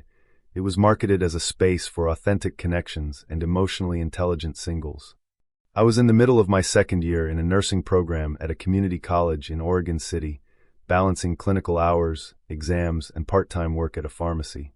I didn't have time for games, and I sure as hell didn't have time for drama. I just wanted to meet someone who could talk about something other than TikTok trends or what they bench press. Jason's profile didn't raise any red flags at first. He was 28, said he worked in freelance research, and had a degree in communications. His pictures showed him hiking, playing guitar, and holding a cat named Pickles. He messaged first, which I appreciated, and our chat started off light. Movies, music, favorite books. He mentioned he liked documentaries, especially ones that challenged the mainstream narrative. I thought he meant true crime. We talked for about 2 weeks before meeting in person. I was cautious, I always am, so we agreed to meet at a small cafe near the riverfront. It was the kind of place where elderly couples played chess on the patio, and the baristas knew people's orders by heart. I wore my favorite sweater, the one with the embroidered sunflowers, and showed up 5 minutes early. Jason was already there. He gave me a half smile and stood awkwardly when he saw me, like he wasn't sure whether to hug me or shake my hand. I went for a wave and a quick hey to break the tension. He was taller than I expected, with thick glasses and a mop of curly hair that looked like it hadn't seen a brush in days. We ordered coffee and sat by the window. The first 30 minutes were surprisingly normal. He asked about my nursing program, told me about his cat, and even shared a funny story about accidentally sending a text meant for his sister to his boss. I laughed genuinely, but then I mentioned that I'd shadowed a surgeon the week before, and somehow that led him into a long monologue about how most hospitals are just fronts for pharmaceutical lobbying. I blinked. Wait, what do you mean? He leaned in, his voice dropping a little. I mean, do you really think they're trying to save people? It's about control, about pushing drugs and keeping people sick. That's how they make money. I sipped my coffee and nodded slowly, unsure how to respond. He continued, undeterred. You know the government has patents on viruses, right? Like literal ownership. And you've heard of HARP, right? The Weather Control Project? I hadn't. Or maybe I had in passing, but I didn't expect it to come up over a cappuccino. He saw the confusion on my face and smiled, as if he'd just confirmed something. You're curious. That's good. Most people just accept whatever CNN or MSNBC tells them. But not you. I forced a smile and changed the subject. We finished our drinks, and I told him I had an early class the next morning. He offered to walk me to my car. I declined, saying I had parked nearby. It was a lie, but I didn't want him to know which car was mine. Despite the weirdness, I didn't block him right away. For a few days, he sent me links to YouTube videos and articles with titles like The Truth About Fluoride and NASA Lies, Moon Landing Exposed. I ignored most of them, replying only with emojis or a quick interesting. Then he asked to see me again. And for some reason, I said yes. Maybe it was curiosity. Maybe I felt bad.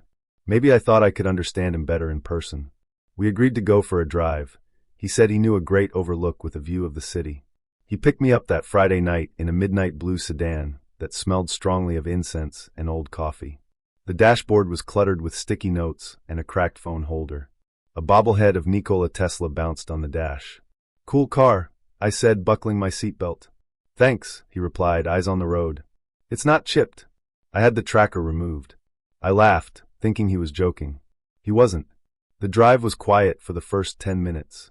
Then he started talking about the grid, deep state surveillance, and how he never used public Wi-Fi. I nodded politely, offering small, "Oh, and really?" responses while trying to mask my growing discomfort. When we reached the overlook, I stepped out quickly, pretending to admire the view. The city lights twinkled below, and for a moment, I wished I were anywhere else. That's when he asked, "Do you ever get the feeling that none of this is real?" I turned to him. "What do you mean?" He stared out over the city, his face unreadable. "I mean, sometimes I wonder if we're just part of some massive simulation. Like everything we see and feel, it's programmed. Controlled."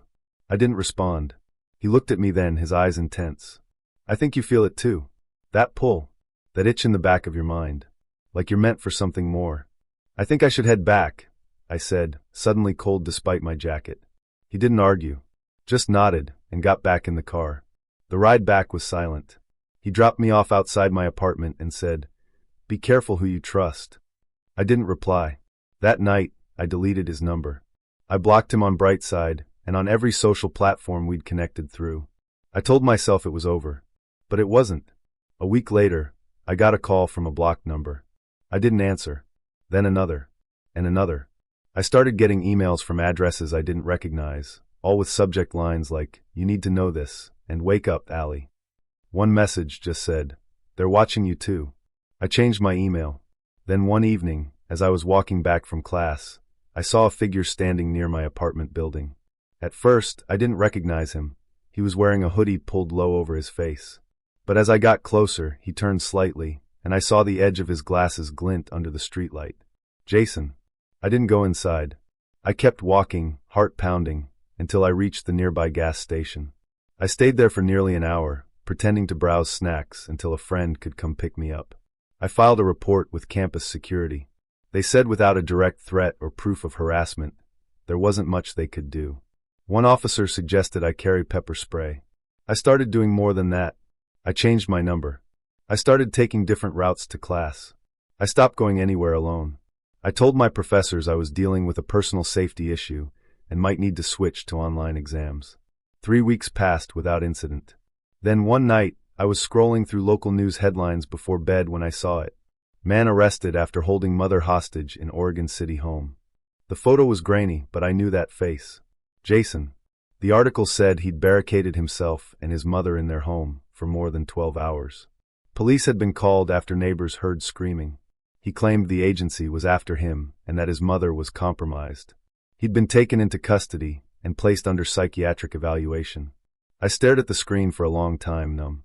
The next morning, I showed the article to my advisor and requested a temporary leave from clinical rotations. She took one look at the headline and didn't ask any questions. It's been over a year since then. I haven't heard from him again. I don't know where he is or what happened after his evaluation. 2 weeks ago, I met a guy on Tinder, Victor. In his profile photo, he had brown hair that was so dark, it almost looked black, styled in a sort of half-up, half-down style.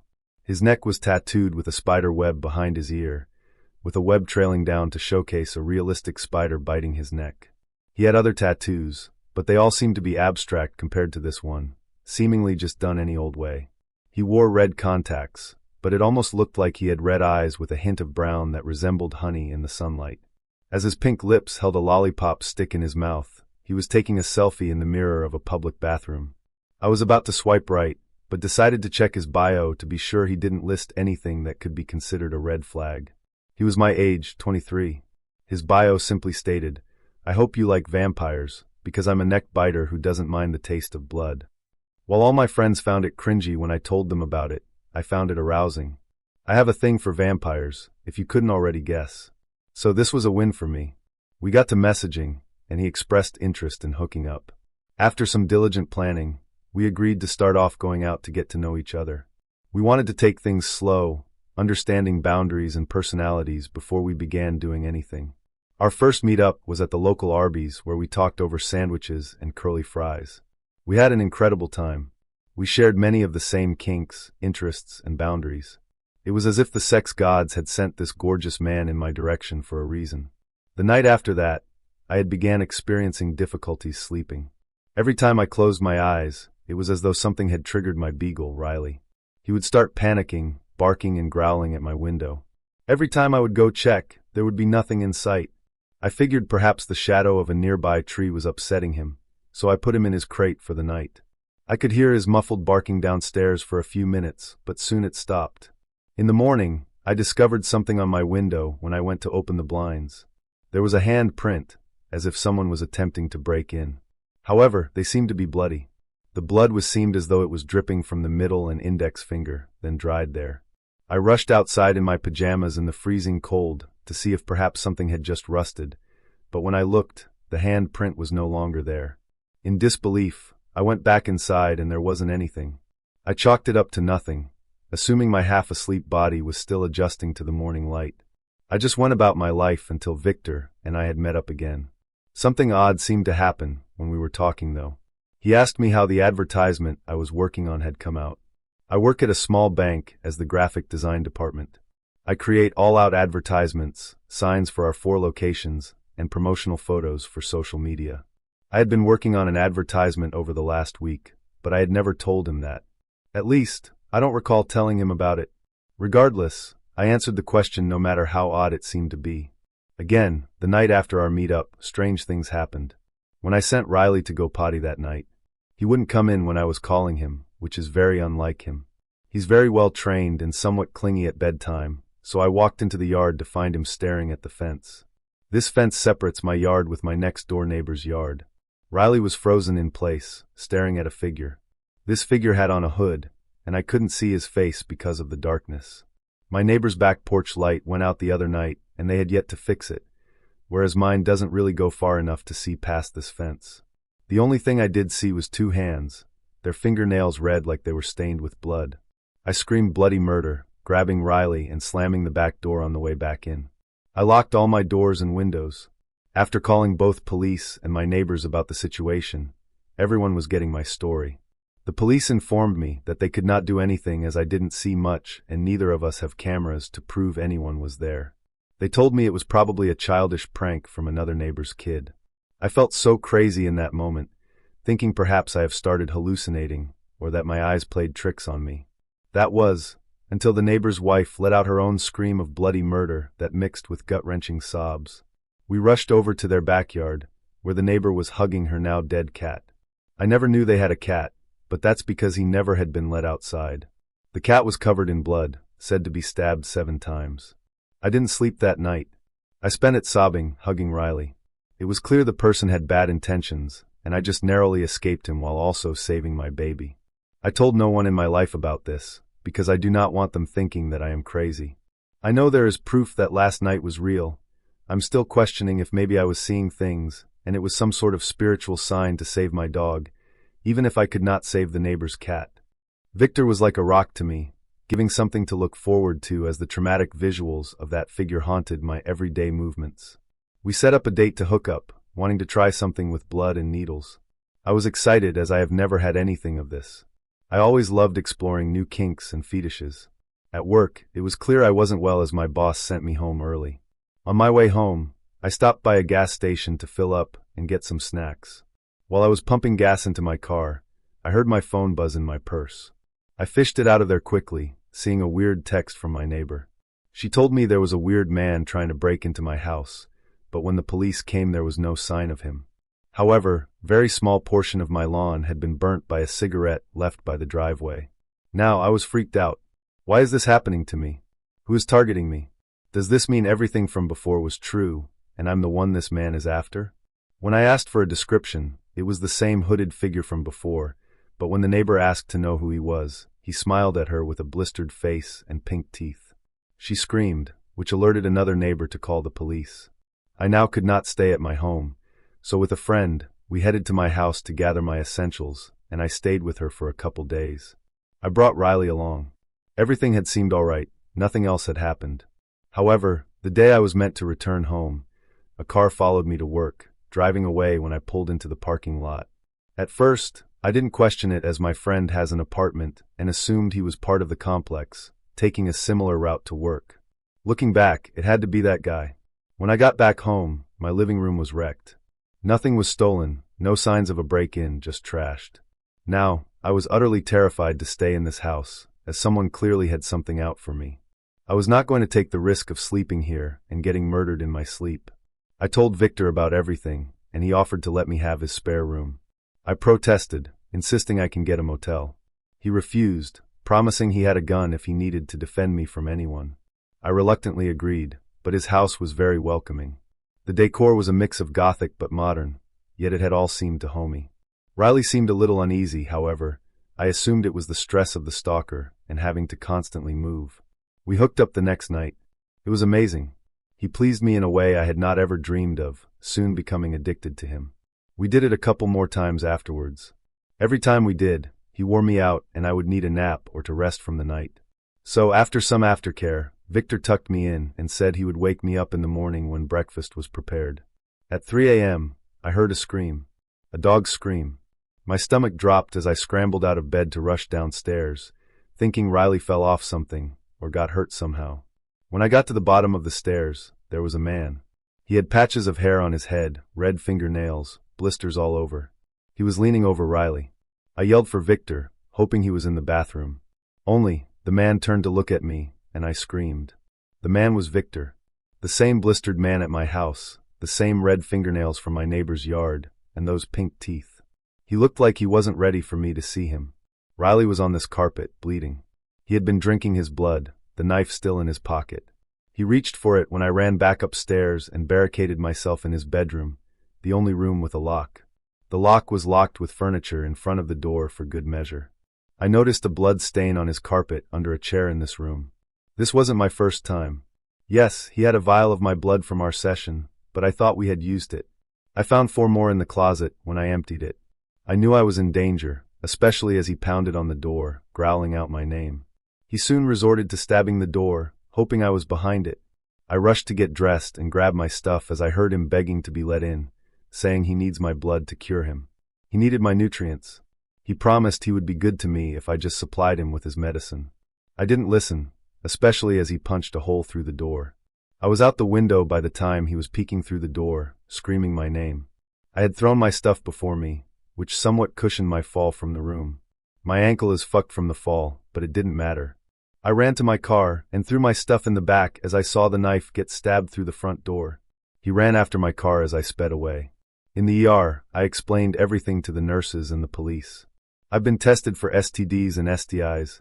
I haven't gotten the results back yet. I gave the police my statement, in which they informed me Victor's house was abandoned. No one had lived there in 5 years. And his Tinder was gone too. I only had a photo of his neck and chest, nothing of his face. I don't think they're ever going to find him, if he even exists. I do not feel safe.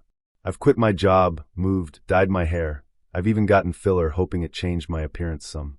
I'm a wreck without Riley, but the image of that man drinking his blood haunts me from ever wanting another beagle again.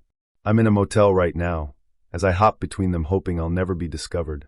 I'm running out of savings, which terrifies me. My mom has offered up my old room if I ever need to move back home, and has suggested counseling. I cannot leave the motels, I just can't. I don't know if I'll survive, which is why I write to the internet in the hopes that if he does find me, at least the world will know I am not crazy. That my story can be a cautionary tale. Not everyone is as they seem. They can ruin your life in an instant. You can run into Victor at any time, and I cannot let another soul be cursed with being tortured by him too. So please, be careful who you meet online. Especially Tinder.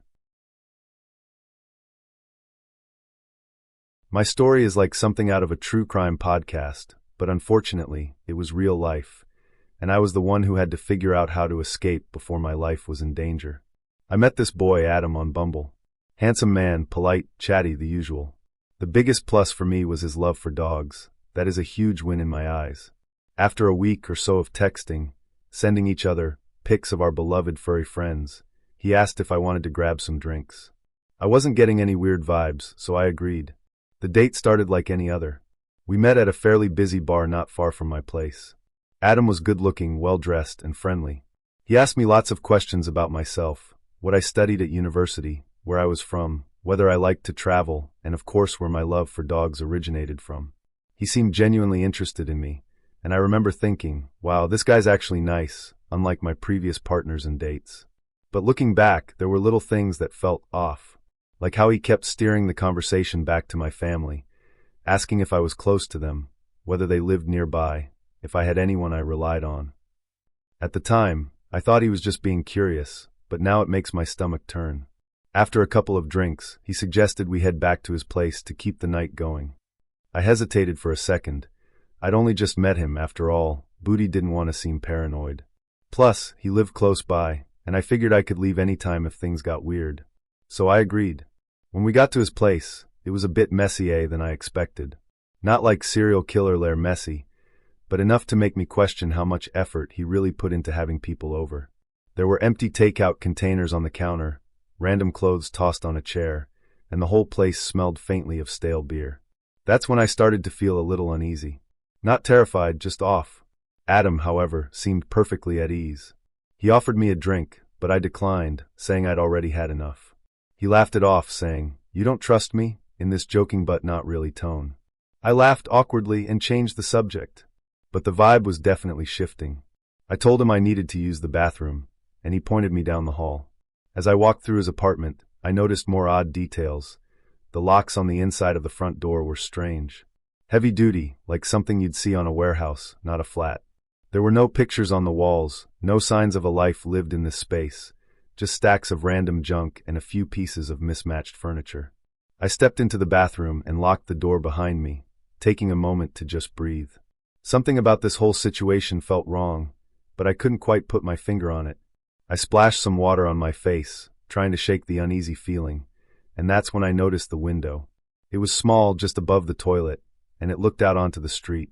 As I glanced out, something caught my eye, a van pulling up in front of the building. It was black, no windows in the back, the kind of vehicle you see in crime dramas when someone's about to get kidnapped. Two men got out, both wearing dark clothes, and they walked around to the back of the van, opening the doors. My stomach dropped. I don't know why, but something about the way they moved, the way they looked around like they were checking to see if anyone was watching, it set off every alarm bell in my head. I froze, watching as they pulled out what looked like restraints. Rope? I couldn't tell exactly, but it was enough to make my blood run cold. I immediately thought, I need to get out of here. Now. Right F now. I unlocked the bathroom door and quietly made my way back toward the main room. Adam was standing by the window, looking out at the street. When he saw me, he jumped a little, like he wasn't expecting me to come back so soon. "You okay?" he asked, his voice overly casual. "Yeah," I said, trying to keep my own voice steady. "Actually, I think I should head home. It's getting late." His expression changed, just for a second, but long enough for me to notice. It was like he wasn't expecting me to leave. "Oh, come on," he said, forcing a smile. "The night's just getting started." "No, really," I said, grabbing my jacket. "I've got an early morning." He stepped in front of me, blocking the door. "Why are you in such a rush?" he asked, his tone sharper now. "You're not scared of me, are you?" My heart was pounding, but I forced myself to stay calm. "Of course not," I said, laughing nervously. "I just really need to get home. Maybe we can hang out again later this week." He stared at me for a moment, like he was trying to decide whether to let me go. Finally, he stepped aside. "All right," he said, his voice cold. "Let me walk you out." "No need," I said quickly. "I'll be fine." And then I bolted. I didn't stop running until I was halfway down the block. I glanced back just in time to see Adam standing in the doorway, watching me with this furious look on his face. The van was still parked out front, and the two men were now leaning against it, talking quietly. I didn't stick around to find out what they were planning. When I got home, I locked every door and window and called my best friend, telling her everything. She begged me to report it to the police, but I didn't know what to say. "Hi, I think my date might be a human trafficker." It sounded insane, but the more I thought about it, the more it made sense. The weird questions about my family, the strange locks, the black van. I don't know for sure what would have happened if I'd stayed, but I'm not interested in finding out. They always say to trust your gut. I wish I had. I wish I hadn't brushed off the little signs, the subtle discomfort, the quiet voice inside me that whispered, "This doesn't feel right." My name is Elena. I was 21 when it happened, still trying to shake off the small-town dust clinging to me after moving to a mid-sized city in Missouri. I'd grown up in a sleepy community where everyone knew everyone, and news traveled faster than the wind. By contrast, St. Charles was vibrant, unfamiliar, and full of strangers with stories I hadn't heard 100 times before. I thought dating in the city would be refreshing. I thought maybe I'd finally meet someone who didn't already know my cousin or my childhood nickname. So I tried something new. I made a profile on Streamheart, a dating app my coworker swore by. She said she met her fiancé on there, and they were planning a destination wedding in the Bahamas. I wasn't expecting a ring or a honeymoon. I just wanted to meet someone who made me laugh, who'd ask me about my day and actually care about the answer. His name was Colin. At least, that's what he said. He messaged me after I uploaded a new photo of myself at a local botanical garden, the one with the big yellow tulips that bloom early in the season. "You look like someone who appreciates quiet places," he wrote. I smiled. That was different. Not "Hey sexy," or "What are you into tonight?" Just a simple, thoughtful observation. We started chatting. He said he was 26, recently moved to St. Charles from Kansas City, worked in design, something to do with automotive interiors, and liked hiking, chess, and old movies. He wasn't especially handsome in his photos, but there was something calming about his face. A softness around the eyes. A kind of quiet intelligence. I told him I was studying early childhood education, working part-time at a daycare, and living in a small apartment with a roommate who was rarely home. He seemed genuinely interested in everything I said. He didn't rush the conversation or push for anything inappropriate. For 4 days, we exchanged messages and voice notes. I began to relax. Then he asked if I wanted to meet. "I'd love to," I replied, then hesitated. "But maybe we should start somewhere public? Coffee or something?" He didn't respond right away. When he did, he said, "Totally understand. But I just moved into this new place, and it's a bit messy. I was thinking of a walk instead. There's a park not far from me, Grantwood Fields. It's got open space, some benches. Really peaceful." I looked it up. It was real. And it wasn't too far. "Sure," I said. "If the weather's good." It was. The day we met, the sky was cloudless and blue, and the air carried the scent of cut grass and distant barbecue smoke. I wore jeans and a soft gray hoodie, tied my hair back, and left my pepper spray in the front pocket of my bag, just in case. Colin met me at the edge of the park near an old, rusted playground. He looked exactly like his pictures. A little taller than I expected, wearing a black jacket and dark jeans. He smiled when he saw me, not a big grin, just a small, polite curve of his lips. "You made it," he said. We walked for a while, talking about nothing in particular. The park was quiet, too quiet. It was a weekday afternoon, and only a few distant joggers and dog walkers passed us by. He led me toward an old baseball field tucked behind a long stretch of pine trees. I hadn't even known it was there. The bleachers were overgrown with weeds, and the dugouts were tagged with graffiti. Still, it had a kind of charm. We sat on the edge of the field, our feet dangling into the red dirt. "Used to play a little," he said, gesturing to the field. "Not seriously. Just Sunday games. You ever play?" "No," I laughed. I was the kid who always got hit in the face during gym class. He chuckled, leaned back on his hands, and looked up at the sky. For a moment, I felt okay. Not anxious. Not alert. Just present. Then everything changed. It happened so fast I still struggle to recall the exact sequence. One moment, we were talking about summer storms. The next, he was pushing me backward, hard. I landed on my back in the dirt, breath knocked out of me. He was on top of me before I could move, his hands gripping my wrists. I remember the smell of his breath, coffee and something sour, and the weight of him pressing into my chest. I screamed, but it came out thin and weak. He clamped a hand over my mouth. "Don't," he hissed. "Just be quiet." I kicked, thrashed, tried to twist out from under him. I scraped my elbow on a rock. My knee hit something hard and sharp. Panic surged up my spine like electricity. I couldn't breathe. I thought of my roommate, who wouldn't notice I was gone. Of my mom, who always told me to text when I got home. Something primal kicked in. I bit his hand. Hard. He yelped and recoiled. I took the chance to shove him off, scrambled to my feet, and ran. Ran like every horror movie I'd ever watched, like every nightmare I'd ever had. I didn't look back. I didn't stop. I ran across the field, through the trees, down the path, and all the way to the edge of the parking lot. My car was parked on a side street. I fumbled with my keys, dropped them, picked them up, and finally got the door open. I locked myself inside, shaking, crying, hands trembling so badly I could barely start the engine. I didn't go home right away. I drove around for an hour, trying to calm down, trying to breathe. I called my sister, told her I'd had a panic attack. I didn't tell her the truth. Not yet. The next day, I went to the police. I gave them his name, his profile, our messages. I showed them where it happened. They took notes. Asked if I wanted to press charges. I said yes. They said they'd look into it. They never called me back. The app removed his profile within 48 hours. When I checked again, it was like he'd never existed. But I couldn't stop thinking about the house. He'd mentioned it once, said he was renting a place nearby, a small house on a quiet street. I remembered the street name. So one afternoon, against every bit of advice I'd ever heard, I drove by. The house was strange. It looked abandoned. The grass was knee-high, the windows covered with thick curtains. A car with no plates sat in the driveway. I parked a few houses down and watched. After a few minutes, someone came out the front door. It wasn't Colin. It was a man in his 50s, wearing a stained hoodie and mismatched shoes. He looked at me. I looked away. When I glanced back, he was gone. I left. Fast. Later, I told a friend who worked in city records about the house.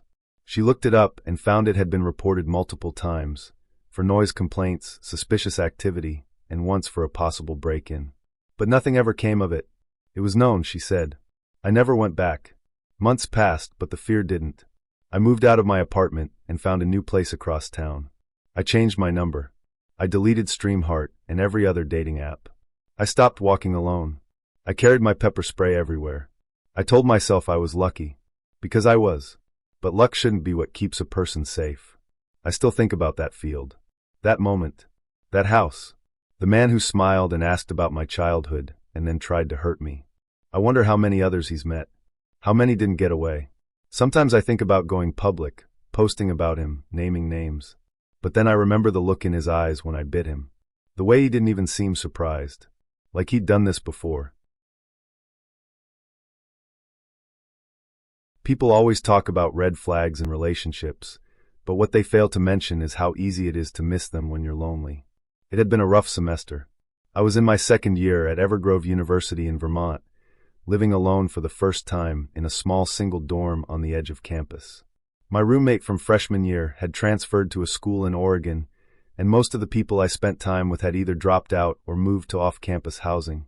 I had friends, but not the kind you could really lean on. I spent a lot of nights alone, studying or scrolling endlessly on my phone, wondering if this was what college was supposed to feel like. Eventually, I downloaded LinkUp, a dating app a lot of students used.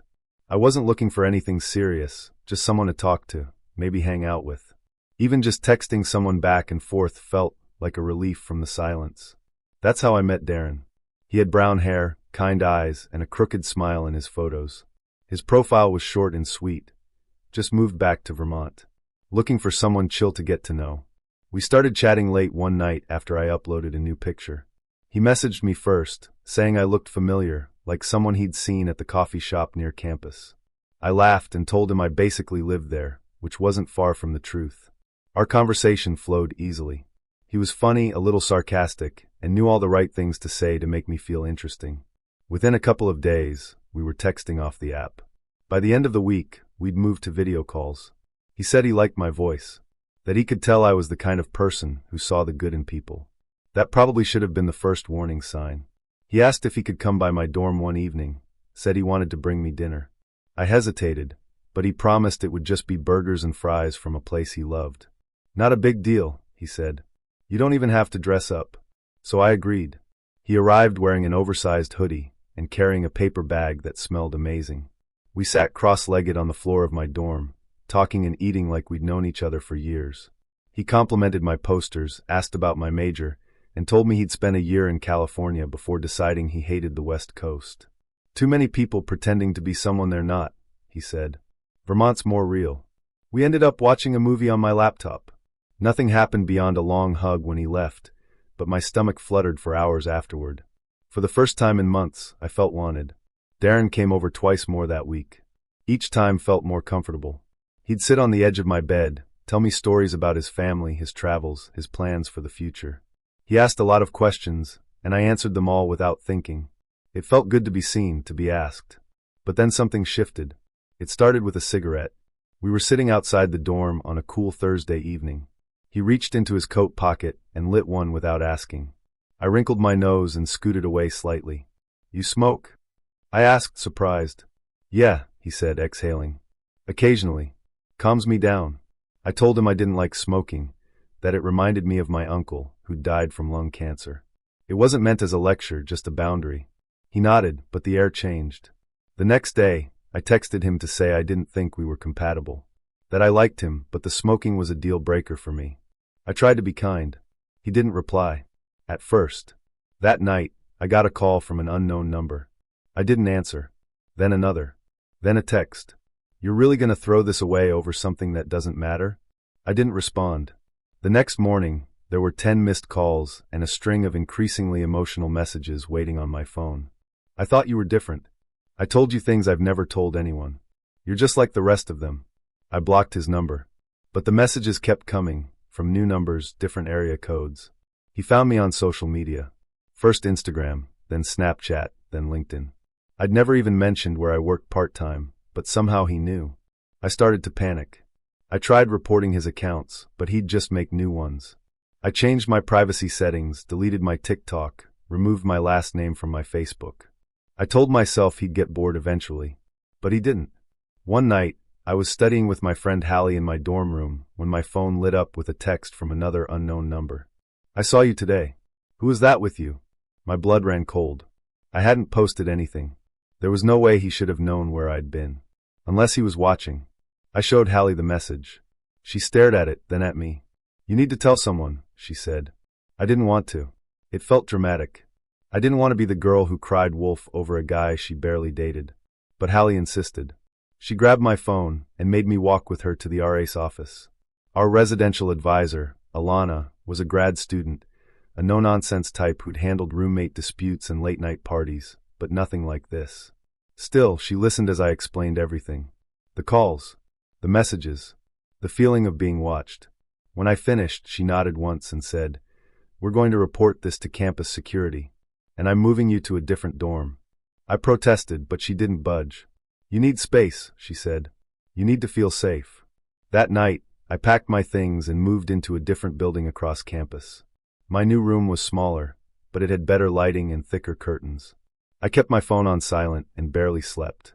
The next morning, I had 5 missed calls again. One number left a voicemail. I know what you're doing, he said. You think you can hide from me? You can't. I'm not going anywhere. I forwarded the message to the campus police, who said they'd contact local authorities.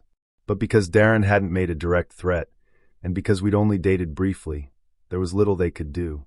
For the next week, I lived in fear. I couldn't walk to class alone. I had friends escort me everywhere. I switched my route to the dining hall. I stopped going to my favorite coffee shop. I avoided the library, the gym, even my building's laundry room. Every time I passed a guy with brown hair or a dark hoodie, I flinched. Then, one evening, I got a message on WhatsApp, a platform I hadn't even realized was linked to my number. You can't ignore me forever. I still love you. That was when I broke. I went to the campus counselor the next day and sobbed in her office for nearly an hour. She helped me file for a no-contact order. It wasn't a full restraining order, but it meant Darren was officially barred from contacting me in any way. If he did, there would finally be legal consequences. That night, I got one last message. "I hope you're happy. You ruined something real." Then silence. I didn't hear from him again. It's been over a year now, and I still check the locks twice before bed. I still flinch when my phone rings from an unknown number. I still feel a chill when I walk alone at night. I've deleted all my dating apps. I don't trust anyone who messages me first. I've become suspicious of kindness, wary of compliments. People say online dating is a gamble, that you have to take risks to find something meaningful. But the truth is, I wasn't looking for something dangerous. I wasn't naive. I was just lonely. And that loneliness almost cost me my safety. Before anything else, I want to be clear about who I was before all this began. My name is Marcus, and for most of my life, I was that guy your parents probably hoped you'd date. I followed rules, said please and thank you, and never dabbled in anything wild. I didn't drink, didn't smoke, and certainly didn't spend my weekends at bars or parties. I believed in respect and restraint. My relationships were low in number, but high in honesty. I wasn't perfect, but I was decent. So, as you read this, keep in mind that this wasn't the story of someone looking for trouble. It was the story of someone who stumbled into darkness while searching for something as simple as love or, at the very least, connection. I grew up in a quiet area near Asheville, North Carolina. Not the kind of place where people asked too many questions or lived particularly out loud. It was a town known for its mountains, churches, and whispers. I'd always been aware of the fact that I wasn't like most other guys in town. For as long as I could remember, I'd been attracted to both women and men. But I kept that part of myself locked up tight. I figured it wasn't something people needed to know unless I planned to act on it. And for a long time, I didn't. But things started to shift a few years back. I'd spent so long trying to fit into a mold that wasn't made for me, and I began to feel like I was just passing through life instead of living it. On a particularly lonely night, I admitted it to myself. I'd never been with a man before, even though I'd thought about it more than I cared to admit. I was shy, not great at starting conversations, and I had a hard time making friends, let alone romantic connections. So I did what many lonely people do these days. I turned to the internet. At first, my dating profiles were geared toward women. I told myself that was the plan. Find a nice girl, settle down, and maybe the other part of me would fade into the background. But finding a meaningful connection with women online turned out to be harder than expected. I swiped right on nearly anyone who seemed remotely interesting, but the results were consistently disappointing. Most of the women I matched with were either uninterested, unkind, or looking for something entirely different than what I had to offer. Some of them were single mothers who wanted help raising children I wasn't ready for. Others simply weren't serious. And the few who seemed promising never replied to my messages. I'm not claiming to be a model, but I'm not repulsive either. I figured I'd at least find someone on the same level, but that never seemed to happen. One night, I matched with a woman named Tara, who seemed like she might be the one. She was gorgeous, child-free, and had a smile that made me pause. We arranged to meet up for dinner, but on the day of the date, she messaged me saying her car had broken down and asked if I could send her $500 for repairs. She promised to pay me back. That was when I blocked her and deleted the app for good. After that, I took a break from dating entirely, but the loneliness didn't go away. Eventually, I found myself wondering, what if I gave the other side of myself a real chance? So, somewhat nervously, I downloaded an app called Ember, a dating app mostly used by gay and bisexual men. I created a profile and uploaded a few photos. I was honest about who I was, unsure of what I was looking for, but open to the experience. That same night, I matched with a guy named Julian. Julian was exactly the kind of man I'd always been drawn to, but had never allowed myself to pursue. He was tall, athletic, confident, and had a smile that made me feel seen. I didn't expect much, maybe a conversation, maybe a coffee. But within minutes, we were chatting. Hours passed like minutes. Eventually, he asked if I wanted to meet up that night. I hesitated. This wasn't me. I'd never done anything like this. But then I said yes. We skipped the formalities, no coffee shop or dinner table. Instead, I drove to his apartment near downtown Charlotte. The moment I walked in, I felt the shift. He was magnetic. We didn't talk much, we didn't need to. The night unfolded in ways I hadn't anticipated. I was nervous, but he was patient. We spent hours together, and when I finally left, I was buzzing with adrenaline and confusion. I'd never felt so alive. The next few weeks blurred together. I saw Julian a few more times, and between our meetings, I started hooking up with other men I met on Ember. What started as curiosity quickly turned into something else. I found myself addicted, not just to the physical side, but to the feeling of being wanted. I began living for the weekends, sometimes sneaking out during the week. I told myself I was exploring, figuring things out, but deep down I was spiraling. Then I met Troy. Troy didn't seem dangerous at first. He had a soft voice, a polite smile, and a clean-cut appearance that reminded me of a church youth leader. But he introduced himself with a preference. He liked role-playing. I didn't know much about that world, but I was curious, and more than a little eager to please. Our first encounter was strange, but not threatening. He asked me to play a character, follow a script. It felt more like acting than intimacy. But as our meetings continued, Troy's requests grew darker. He became controlling, demanding, and cruel. He insulted me, degraded me, and made me feel inferior. Despite it all, I kept going back. I've asked myself why 1,000 times. Maybe it was the attention. Maybe it was the belief that I didn't deserve better. Maybe it was something else entirely. After a while, I began to suspect he was drugging me. I'd leave his apartment feeling foggy, disoriented, and unable to remember parts of our encounters. I started to dread seeing him, yet I couldn't stop. He told me I wasn't allowed to see anyone else. He said I belonged to him. Then came the night he asked me to do the unthinkable. He wanted me to hurt something. Not someone, but something. He brought out a small animal, alive, placed it in front of me, and whispered, "Do it." I froze. In that moment, something inside me cracked. I slapped the animal out of his hand and punched him in the chest. Then I ran. I didn't stop until I was in my car, driving aimlessly through the night. I blocked his number, deleted Ember, and tried to erase him from my life. But Troy wasn't done. He showed up at my job a week later, staring at me from across the parking lot. He didn't say anything, just watched. I reported him to the police, but they told me there wasn't enough evidence. I applied for a restraining order, and eventually it was granted. I haven't seen him since, but I check over my shoulder more than I used to. I still have nightmares. It's hard to explain what Troy did to me. It wasn't just physical. He rewired something in me, made me question my own instincts, made me feel complicit in my own degradation. It took months of therapy to begin to understand what I went through. And even now, I don't have all the answers. I only know that I survived. After that, I swore off men. I went back to dating women, thinking it would be safer, simpler. I met a girl named Lauren on a more mainstream dating app. She was sweet, funny, and loved animals. We hit it off instantly. She even knew about my past and didn't judge me. She said everyone had a story. But even that didn't last. Eventually, Lauren grew distant. She stopped responding to texts, canceled plans, and made excuses. One night, I drove by her house, hoping to surprise her with flowers. Instead, I saw her through the window, laughing with another guy. I didn't knock. I didn't say a word. I just drove away. That was the last time I tried dating for a long while. These days, I live alone in a small house near a lake. I spend my evenings reading or watching movies.